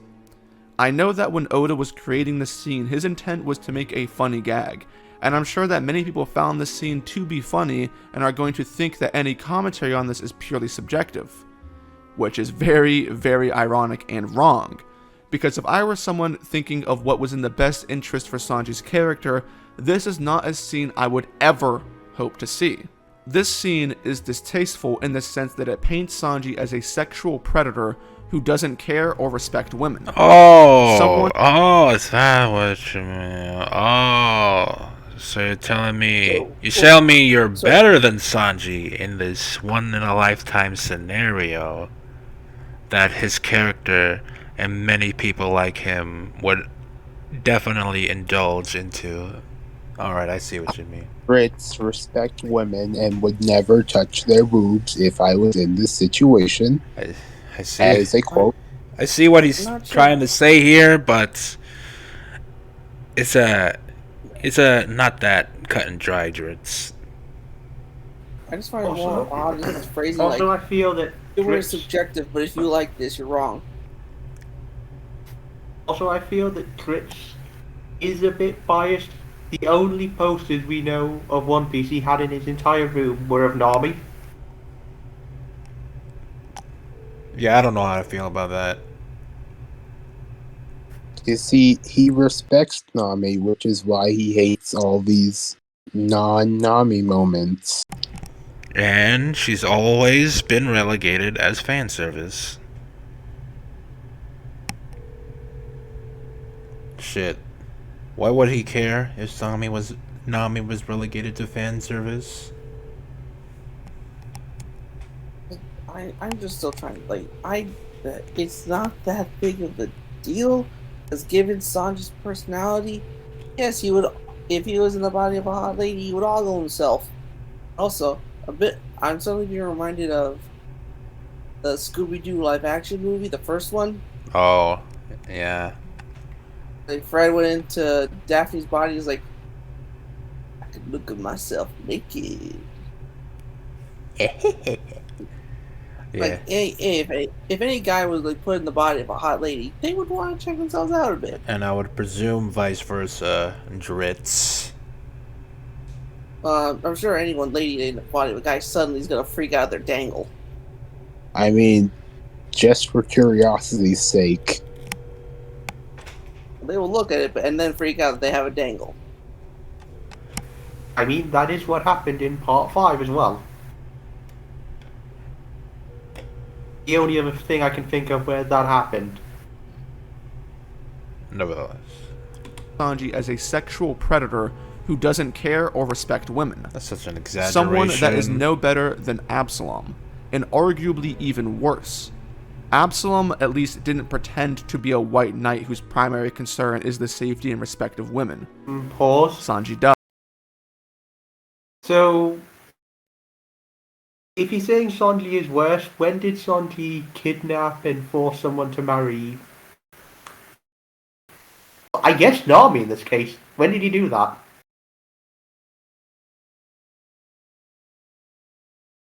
Sanji has a long-running gag that goes back to his first introduction at Baratier for being a womanizer. But nothing like this has ever happened before. For the first time, Sanji... Yeah, nothing like this ever happened before. It's a very specific and unique scenario. Come on, dog. Hey, when was the last time we had body swapping? Oh, wait. Also, you could say that Sanji is still suffering from the effects of not being in the presence of a woman for a while. And given that this is the only time he's ever going to be in the body of a woman, he's probably going to overreact to a degree.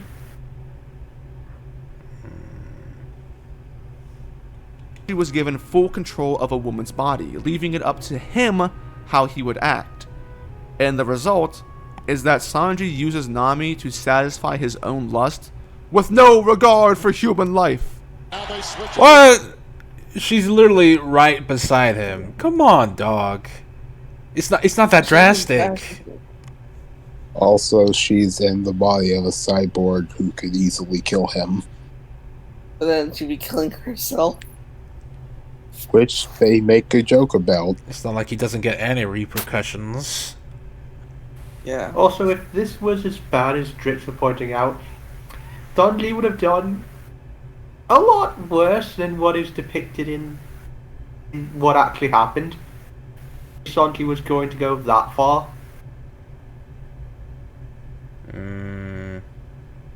Oh, but he's staring at Could her and chest, would. therefore. Could and would. He could, but would he? That's an important I doubt it. I mean, it's I not doubt he has Sanji was an opportunity, seeing how they're in a frozen wasteland. Yeah, I'm sure like, some doujins or hentais have gone into this situation. Not that I've Delve seen. deeper into this. you've not looked hard enough then, Leo. They're out there. Probably. There's definitely fanfic of it. There's frick tons of fanfic of it. Nevertheless, this is quite the, well, not exaggeration, but let's just say he's putting too much into one context. Here's Pierce again. A Smith screen. Posey will defend. Oh! LeBron James with no regard for human life. Sanji ends up sexually assaulting Nami. Oda tries to fool...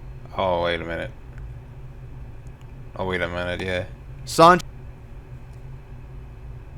If you want to call an assault, look at Frankie Chopper there. How dare you hide that glorious man chest, Nami? just a little scenario here where he's being a bit unfair. Sanji ends up sexually assaulting Nami. Oda tries to fool the audience into believing that Sanji cares about Nami's body, but Oda completely misses the issue of character morality. Sanji only cares about Nami's body when it's going to be in physical danger, not when it's at the danger of his own desires. Pause. What the heck what dangers is he pressing on? It's like, what dangers? He's not gonna harm that body in any way. Even here, even the thing is showing right now. Although then again, why is he actually smoking? Sorry, can you please say that again? Oh, it's Sanji going, hey, I know Nami's not a smoker, so I'm sorry about this. Addiction has no limits. Even in a different body.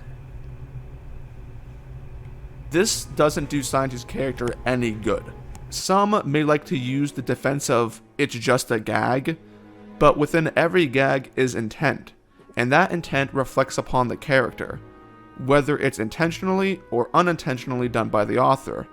I think something that occurs far too often in the Western audience is that whenever they see an out-of-touch Eastern gag, they try to justify it by any means possible, even if they have to bend backwards. Yes. It's that top bubble that I do not understand who says that. It isn't. It shouldn't be. Well, let's say this is a very unique scenario that has very little to practically no grounds in reality. So I'm not sure what type of ethical or logistic implications one can actually apply to this scenario, but I say it's not that big of a deal. No one actually says the top bubble. I feel the only times those are going to pop up are trollish comments or people who are trying to intentionally cause problems. If someone honestly believes the top thing, they are messed up. They have their own problems, yeah. Yeah. I was trying. What the heck is L plus ratio? What does that mean? Oh, it means they're a loser and they got ratioed. Oh. Let's look that up. Okay. Don't get that. Likelihood ratio test. What the heck? Yeah. So it's just in here. I know the ratio thing, but if L just means loser, then so be it. I'm just trying to figure out, like, that's like a weird thing to bring up in the context, like, just from this image alone, because, like, unless they said something to get ratioed by, I don't see why that's a bubble there. Until their back breaks. Culture isn't an excuse. And what's more, I'd say it's somewhat of an excuse. Well, I'd say more so depends on, like, where it's coming from. If the culture is coming from the country itself, and, like, we have very little, like, to really judge it on. I would agree. It's like, it's not the best excuse, but like, Japan is a tad not as up to date culturally. Are you guys familiar with the concept of Christmas cake? You mean the food? Or I am. Alright, I guess you have to tell me what this Christmas cake thing is. Basically in Japan, you want Christmas cake, but you want Christmas cake on Christmas. You're not going to want it after Christmas, so you don't want Christmas after the 25th. After that, it's just gone bad. Basically, if a woman's past 25, men with Japan will be like, oh, she's 26? Oh, no. waste of a woman. I think I heard that You before. old people. To quote the two best friends, look at that infertile wasteland. Yeah, it's why, like, in some animes, you have that one lady who's super desperate about getting hitched.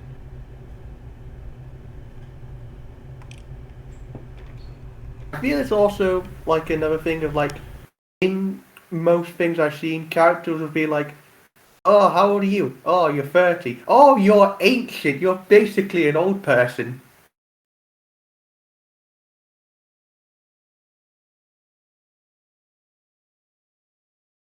But yeah, it's a cultural problem that it's probably not going to be changed anytime soon. Japan's got a lot of other fucky things than this. So does that make Robin a spoiled cake? Yes.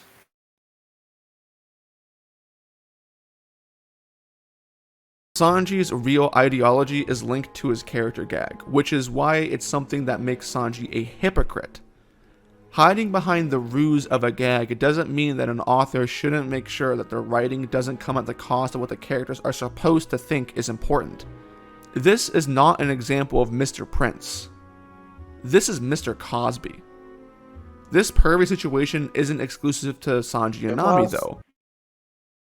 If he's gonna bring up Brooke, alright. But if he's gonna bring up Smoker...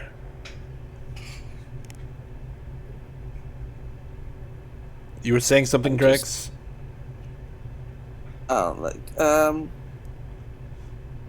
He's saying that. I can't remember what he just said about Sanji. And make sure that their writing doesn't come at the cost of what the characters are supposed to think is important.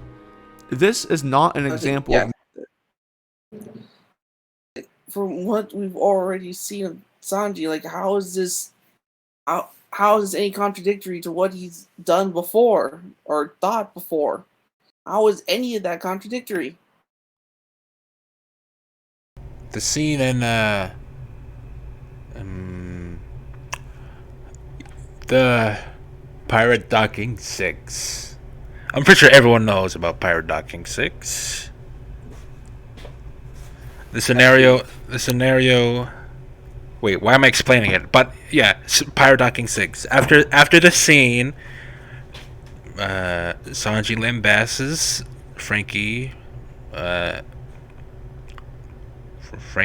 Usopp, and Chopper about it. And then, as he was lambasting them, he went and thought up if Robin actually went and docked. And so, doesn't that... Okay, I forgot my points. But the point is, I forgot my point. Sanji has had perverted thoughts before, so why is this any different now? But it is different. It's just, it isn't that serious. I wouldn't, at least for me, I wouldn't say it's that serious. But I can see how one could say it is. But it's such a specific and unique scenario. I'm gonna need some time thinking on that. But at the very least, it is in character, I presume. Maybe I am thinking a little too much on it, but something. Mr. Prince. This is Mr. Cosby. This pervy situation isn't exclusive to Sanji and Nami, though. It also occurs with Smoker and Tashigi. No. No? Does everyone agree? No? Yeah, this is not the same equivalency. He isn't even. He isn't even. There's no perverted thing happening here. Smoker's just used to wearing his shirt like that, so he wears it like that. Also, Drix, is something going on in your background?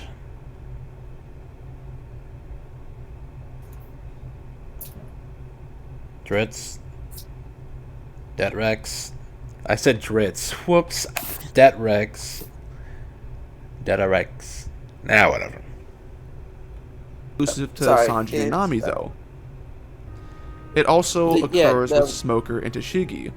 Law, as we know, switched up their bodies, and when we get back to them, Smoker has opened up Tashigi's shirt, which reveals part of her body.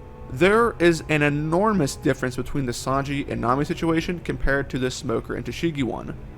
And the difference is in the fact that Smoker isn't acting out of lust or disrespect. Smoker is just being himself and trying to get comfortable in the way that he normally does, which involves wearing shirts and jackets opened from the front. He's inconsiderate because Tashigi rightfully gets embarrassed, but it's done with a lot more tact and a lot more taste than Sanji is. This is better written fan service than the poor excuse. Oh, come on, dog. It's just a character moment. It's not that serious. Sanji's being himself. Also, I would be a little bit more concerned about having a cigarette in my lungs than actual.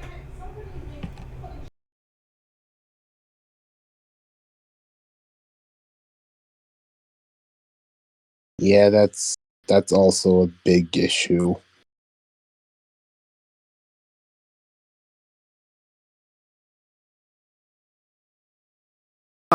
He's inconsiderate because Tashigi rightfully gets embarrassed, but it's done with a lot more tact and a lot more taste than Sanji is.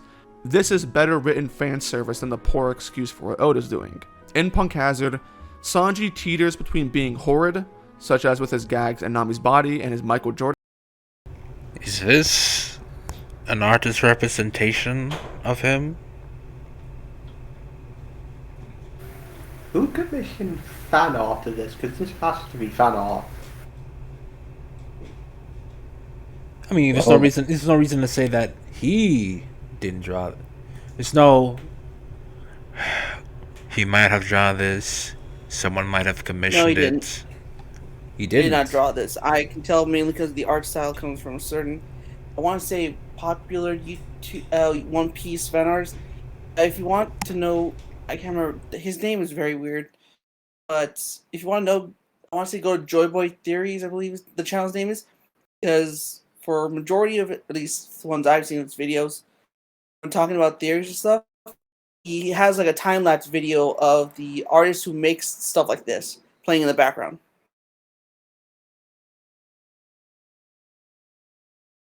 Alright then. This is better written fan service than the poor excuse for what Oda's doing. In Punk Hazard, Sanji teeters between being horrid, such as with his gags and Nami's body and his Michael Jordan cosplay, yet while at the same time giving a sort of intrigue due to his conversations with Kinemon. I feel like Oda really could have salvaged something with these subplots, but he didn't, and the end result isn't pretty for Sanji. Your characters shouldn't be getting absolutely lambasted because of your desires for fan service. Part of me can't help but think something changed in the way that Oda sees Sanji as a character between the pre and post time skip. Starting from Fishman Island and moving forward, there are incredibly mixed signals that come from Oda's writing and his own mouth in regards to Sanji. Over the course of this series, you'll see that Sanji slowly changes into a punching bag. The positive between the Smoker and Tashigi section, though, is that they have an interesting conversation about the kidnapping of children and the possibility that there may be a traitor in G5, which, as we know, obviously ends up being Virgo later. Kinemon, who has now combined his head with his legs, has run off in the blizzard in search of his torso. Sanji once again feels responsible and asks Luffy for permission to leave, so here we go. Oda is trying to tie together Sanji and Kinemon as characters. Let's see how it works. Oda incorporates some great humor with Frankie being inside Chopper's body, and the children start to go through withdrawal. Chopper, shockingly, has a good scene here with Brownbeard. Oda doesn't usually pay much attention in paneling to faces changing. What do you mean, shocking? What does he mean by shocking? We'll never know. It's Dritz. He doesn't explain himself. because what is that? It's not like characters being characters. Over time, but there is a nice sequence of Chopper. Sorry. Also, I'm pretty sure there have been multiple instances of characters expressing themselves. Dritz just hasn't covered it in this detail. He's just highlighting this to make it seem like he's doing it, but only a bare minimum.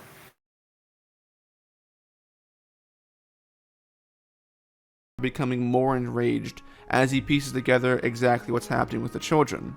After this, Sind, Chris Brown's Luffy, and Usopp uses a sleeping star to make the kids. Chris Brown exactly what's happening with the children.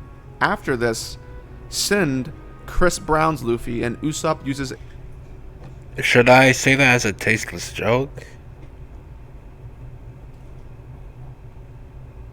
Wait a minute. I might be thinking of someone else. Never mind. Forget what I said. A sleeping star to make the kids fall asleep.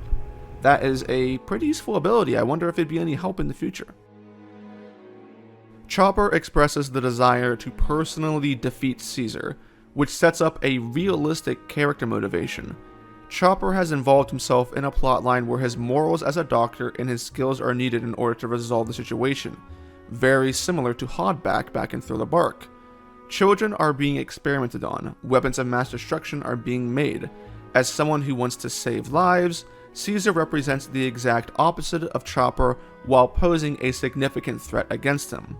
Caesar is, after all, a Logia.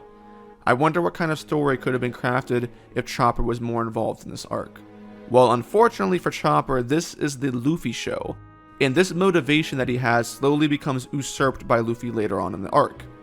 After this section from Chopper, I guess, but Luffy could do a lot more than whatever Chopper could do.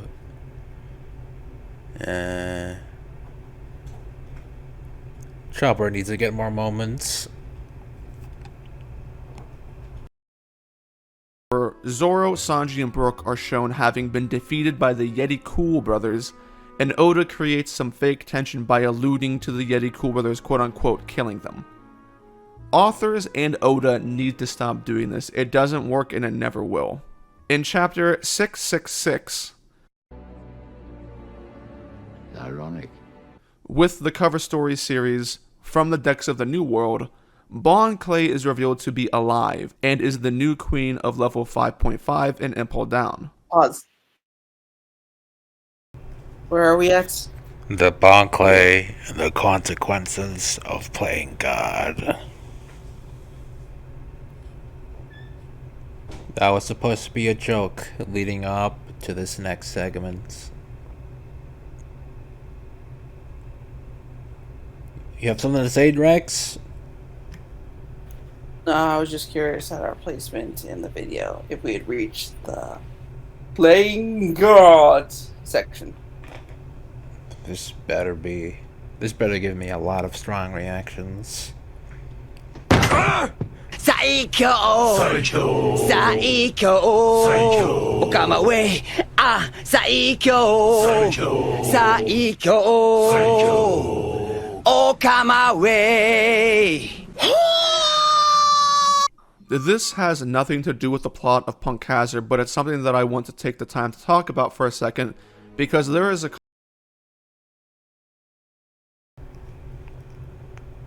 never mind.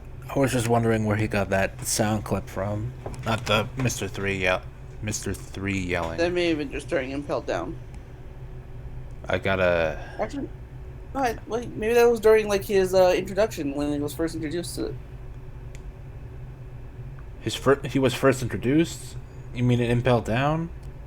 No. I'm trying to remember. It's like it was just right before Alabasta. Yeah, because he just popped up on their ship, and they're like, "Oh wait, that's Mr. 2."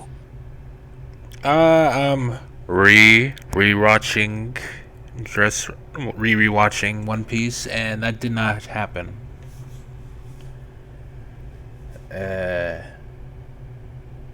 No, he never said that. Plus, the background The back vocals reminds me of the Impel Down thing, so whatever. I'm just curious, considering he sang a song that was sung in a album track. Conversation to be had when it comes to death in One Piece and the consequences of toying with its writing. Bon Clay had one of the most memorable moments and emotional sacrifices in the story. His presence within Impel Down is so strong that it caused many fans to fall in love with his character, myself included. In every sense of the word, Impel Down, Bon... I'm pretty sure he was a good enough character before that. I mean, I would say people liked him before Impel Down. You were gonna say something, Rex? I was just gonna say, I guess he felt nothing for when at the end of Alabasta when he took on Hina for the Straw Hats. And then the Baroque Works cover story where he went back to save Mr. Well, not went back to save Mr. Miss Valentine's Day. That scene. And then okay, that's not related to Bon Clay, but still, dog. Clay feels like a straw hat. I have a close... Bon Clay feels like a straw hat, everybody. Bon Clay's story makes you feel like you're part of the Straw Hats. Sense of the word, Bon Clay feels like a straw hat. I have a closer connection to Bon Clay and his dynamic with Luffy than I do several of the Straw Hats. Bon Clay stayed behind so that Luffy and company could carry on towards Marineford, all for a chance at rescuing Ace, which makes it bittersweet because, as we know, at the end of the day, Luffy fails and Ace dies anyway. Marineford is the arc that made One Piece. A vast majority of the current fanbase... The arc that made One Piece? Is it because of Bon Clay? I don't know. Alright, man. I like Bon Clay as much as the next one, but he didn't really make Impel Down. Arlong Park is still, I feel, the moment where people go from One Piece is a series to One Piece is good. That's my turning point. I feel that's a lot of people's. If not, Alabasta. You have to get through so much of One Piece to get to Impel Down. I'm pretty sure. I'm pretty sure it's because it's a hype moment. Because Bon Clay makes the hype. I think Drizzt is the most wordy hype beast there is. Every other hype beast would just be like, yeah, One Piece, but he's just like, he's a hype beast turned to the dark side because he's the emperor. Yeah, he changed, remember? He's the anti-hype beast. He's the anti-spiral beast. Bon Clay stayed behind so that Luffy and company could carry on towards Marineford, all for a chance at rescuing Ace, which makes it bittersweet because, as we know, at the end of the day, Luffy fails and Ace dies anyway. Marineford is the arc that made One Piece. A vast majority of the current fanbase didn't catch up to One Piece until long after the time skip, and most people, when they are in the process of catching up, watch the anime first and then switch over to the manga for the weekly format. The story is now... Yeah. Does he have... He says this like it's a fact. When do people... How does he know that people watch the anime then go to the manga?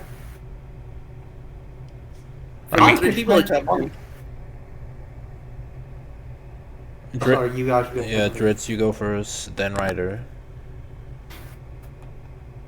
Why must you confuse my name each time? Dead Rex, Dritz. You both have an X in the name, right?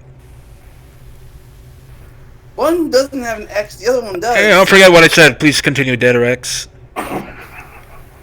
Anyway, he probably gets that sample size from like the 3 to 4 YouTubers he knows. That's about it. It's a little baseless, but I can see where he's coming from. You writer? I just can't.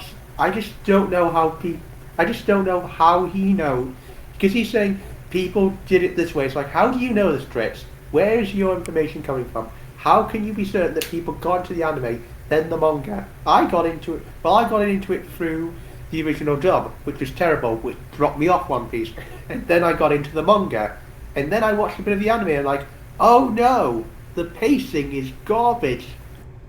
I'm just gonna read the manga because it's better. Oh no, I think he's meant when a part of the anime was finished, they'll catch up with the manga since it's more recent material. I guess you could be saying that. I'm pretty sure that is what he meant. Well, I mean, speaking from personal experience, I'm a fast reader, so I just read the manga if I want to catch up. Alright, then. Time skip. And most people, when they are in the process of catching up, watch the anime first and then switch over to the manga for the weekly format. The story is now in Wano. If you caught up to the story recently and didn't go back to reread the manga and check out all of the cover stories, you would never even know that Bon Clay is alive. Anime onlys are completely ignorant to this, and Is he... Alright, now this confuses me. Are you trying to say the cover stories is what people should be... Because they had to know the cover story. They had to have known about the cover stories to even want to read the manga for that specific reason. For the cover stories, the reason. Yeah, and if someone was going to catch up to, like, see what they had missed, and they knew cover stories existed, they would go and check them. Like, you're missing out on content that you know is there if you don't do it. But they would have to have known about the cover stories to want to read the manga for the cover stories. Which is what I think Dritz is implying. I think it's sort of not clear what he's trying to say here. I think. Because I didn't know about the cover stories. But there were let's see. I can't really say anything, considering I did actually see some of the cover stories, and I think it was up until Impel Down. Yeah, somewhere around Impel Down is when I was looking up stuff, and then I stumbled upon the cover stories. Emphasis on stumble upon, since I didn't know about the cover stories, and so I watched videos covering the cover stories up until parts. Was it up until Impel Down? But nevertheless, I was watching the cover stories. And it's not... Some cover stories get referenced in the anime, but, like, not all of them, which sucks. And that too, some of them did get a reference in the anime, and then there's some that doesn't have any current plot relevance, like with Gedetsu and Anel. I don't think they showed Buggy's whole side adventure. They did. Oh, cool. And Helmeppo and Kobe's.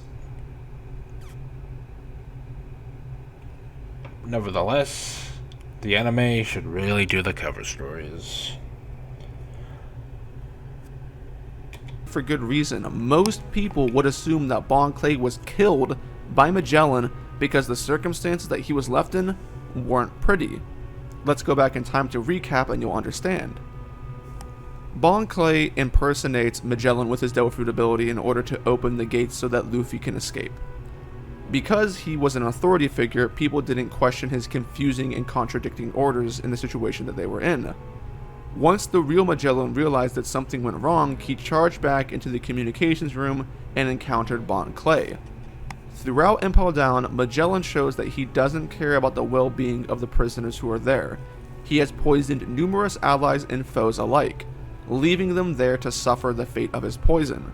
He poisoned Luffy and then threw him into the cold to die. Maybe not allies. And Luffy only survived because of... It's interesting with Magellan since he can be such a cold and calculating character. But then when he's talking with Hannibal, with Magellan's introduction, he, well, I wouldn't say indirectly, but he spews a little poison to calm his nerves over the insolence of Hannibal. And then once Hannibal reacts to it, Magellan laughs at him being poisoned and then proceeds to say, "Serves you right, stupid Vice Warden." And then Hannibal went, "And I'm the one with the venomous tongue." I really like their dynamic. He becomes quite the character outside of doing his job, but unfortunately, in quotation marks, his job is 80% of what he does. I mean, technically only 25% because remember he's spending the rest of the day on the toilet. Because Magellan, being the genius he is, thinks eating poison is a good idea. He really likes the taste of the poison.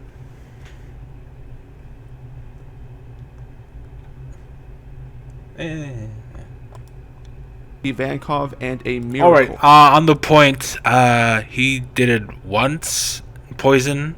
He did once poison his subordinates. And he said that they were in his way. That's all I remember. And I'm not counting Hannibal scenes, because those are supposed to be character moments. I mean, also the whole thing is Impel Down is supposed to be inescapable, and these people are escaping. I need to stop it. It's a drastic situation, yes. There to suffer the fate of his poison. He poisoned Luffy and then threw him into the cold to die. And Luffy only survived because of Ivankov and a miracle. Magellan is the judge, jury, and executioner. That's the kind of power he has as the head warden. Magellan, enraged at Bon Clay for letting the prisoners go and ruining the reputation of Impel Down, asks if Bon Clay has any last words. There is no reason for Magellan to spare Bon Clay's life. Yet, here he is in the cover story, somehow surviving the situation. We don't know what happened, so it could be that he somehow managed to get away unscathed.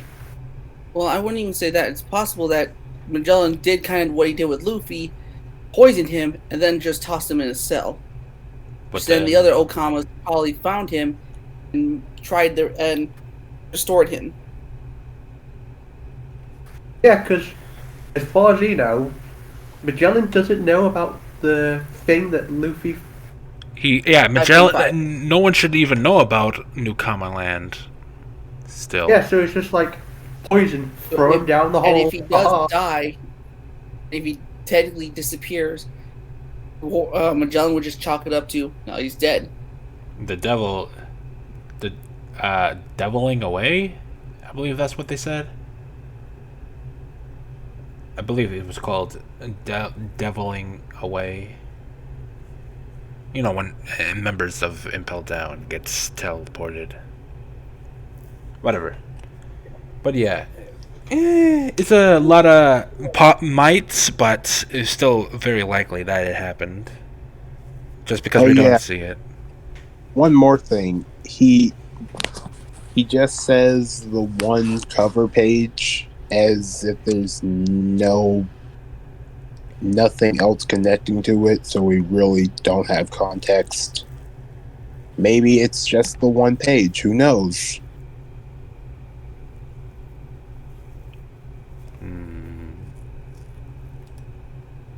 Without the help of Ivankov, which Luffy was fortunate enough to have.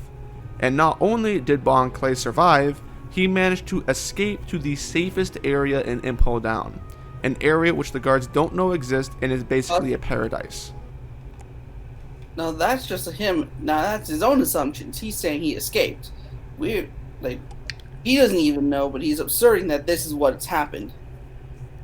Also, depending how much poison, Magellan himself said, with all the poison he'd taken in, no amount of antidote will save you along those lines. So, if Bon Clay was poisoned, he could be treated depending how much poison he received, so on. So, it's not like he couldn't be saved after he was poisoned, but yeah. It's just more cushions for that fall arguments he's trying to make. Actually, I'm pretty sure all he's saying, we didn't see Bon Clay live. So. But that's also the case of, like, if there's no body, they cannot. There's always the possibility they are not dead. Yeah. Wait a minute. How long is this segment? Literally. Oh God. How long is that? Like. Or we're at. Batman. What is he? We're at 4 hours 53 minutes, and it ends at 15, 17, 5, or about 18. About 18. Yeah, about 5 hours 18. We're currently at 4 hours 53, and it ends about 5 hours 18. Oh, jeez. I'm sure he's going to bring up more examples of people dying when they shouldn't have. I mean, people living when they should have died, but nevertheless, this is going to be a long segment. I don't know why this needs to be a long segment, because for the most part, I want to say the majority of the fan base kind of agrees that, yeah, Oda has a tough time killing characters.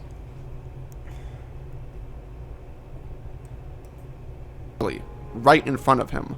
Shirley would have poisoned him, and at the very least left him for dead with no hope of survival, bar Magellan's mercy, and since Ivankov wasn't there, basically It's Taco Bell's new double steak grilled cheese burrito, covered with melty cheese that's grilled on.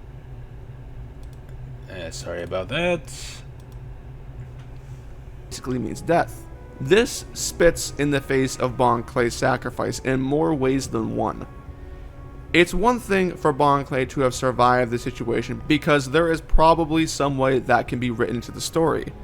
But it's a completely different matter to reveal him being alive in a fucking cover story. That is incredibly insensitive. Bon Clay... Well, why is it insensitive?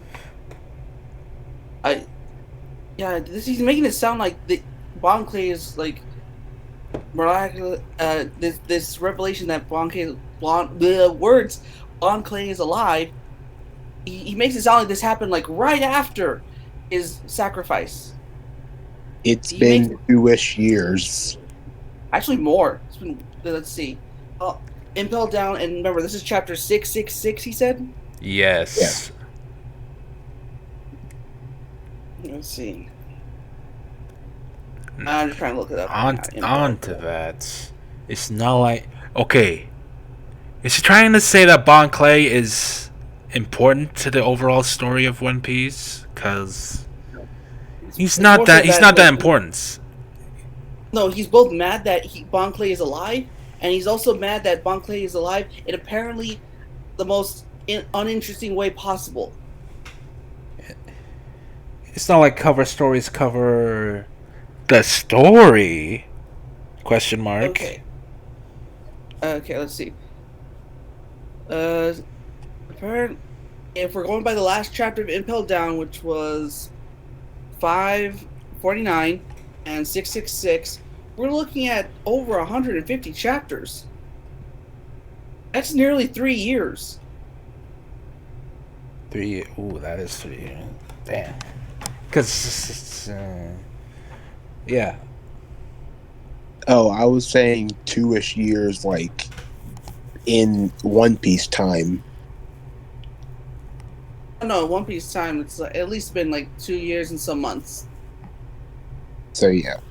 Oh, yeah, but anyway, the cover story that, like, series that he's talking about, it's just going back through all the pre-time skip people, seeing what they're up to, and it's just, hey guys, Impel Down has changed in all these years.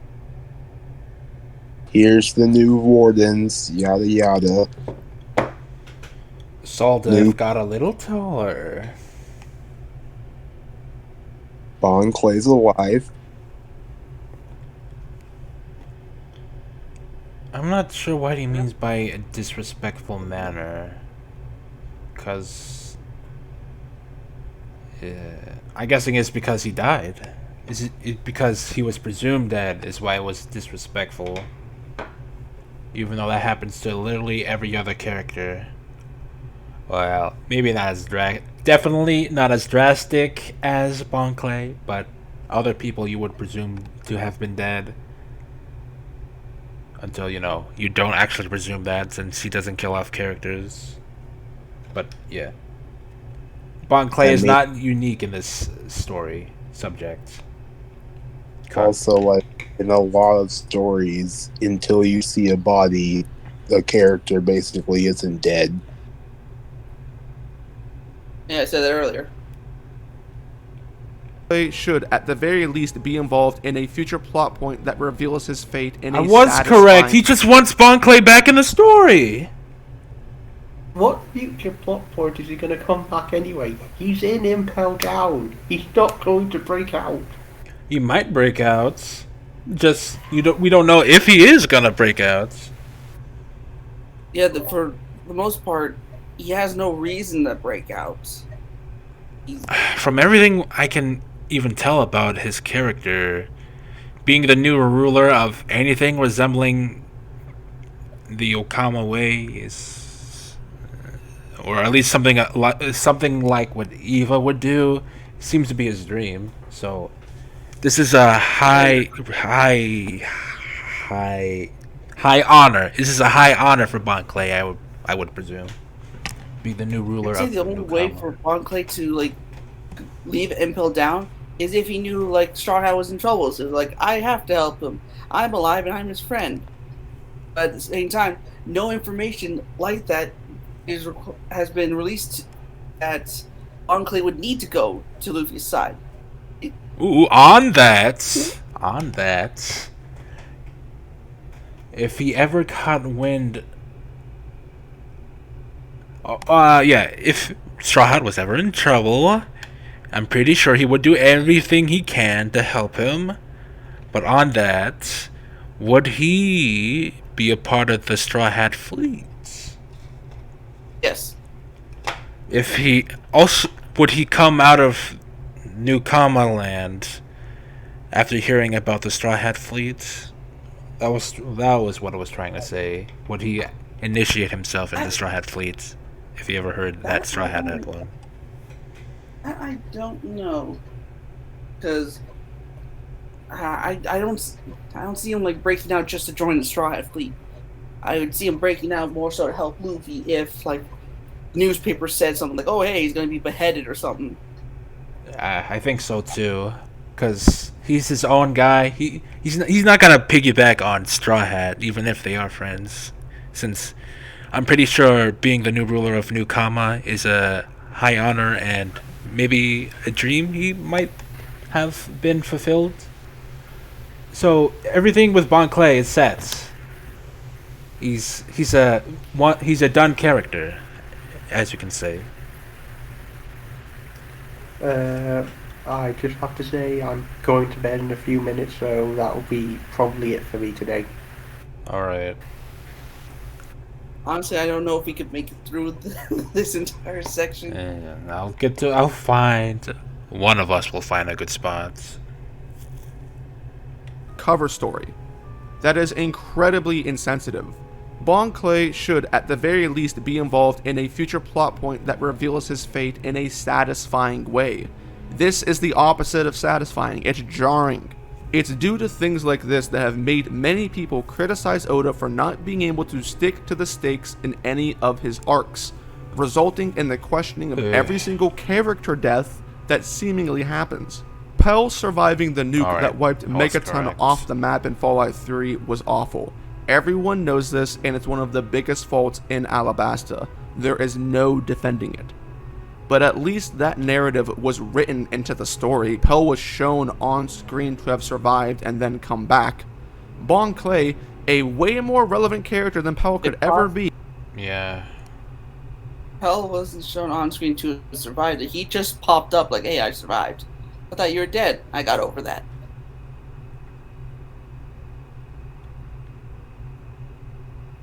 So didn't. I got nothing to add on that.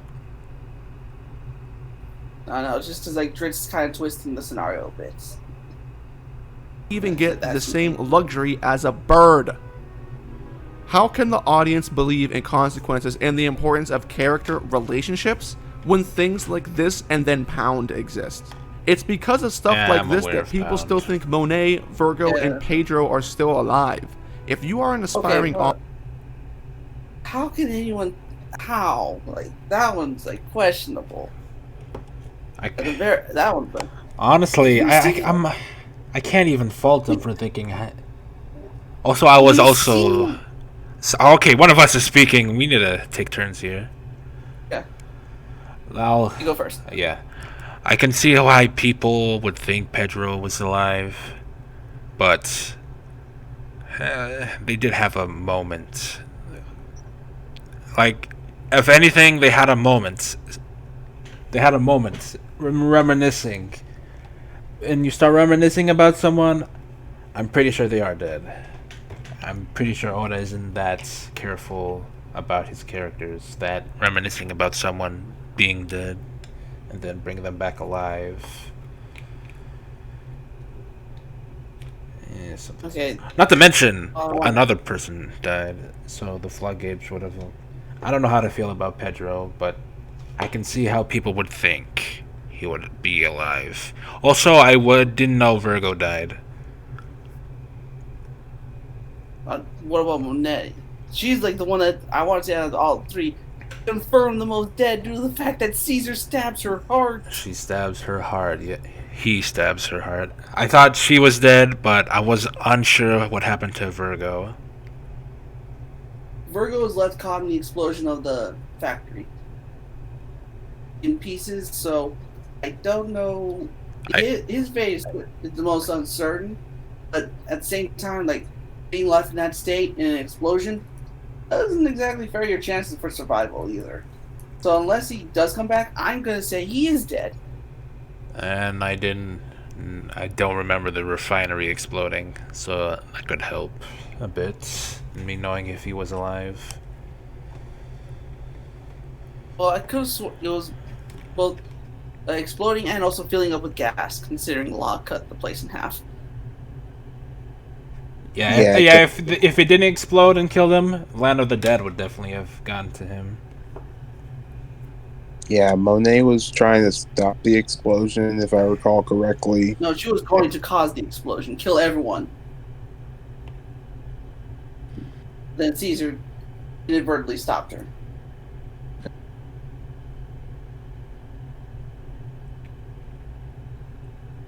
Author, take note to never craft an element like this within your story. Even if you hate killing people, it's better to write it out in a different way than to gloss over it like this. This is horrible. Oda himself or his editors should have easily spotted the issue with doing this, yet that did not happen. He was a one and done kid. I don't want to say one and done. He's a done character. He's done with him. Okay, I think we might find a good place to pause. Look at this black screen for no reason. Good point. I was about to... Yeah, good point.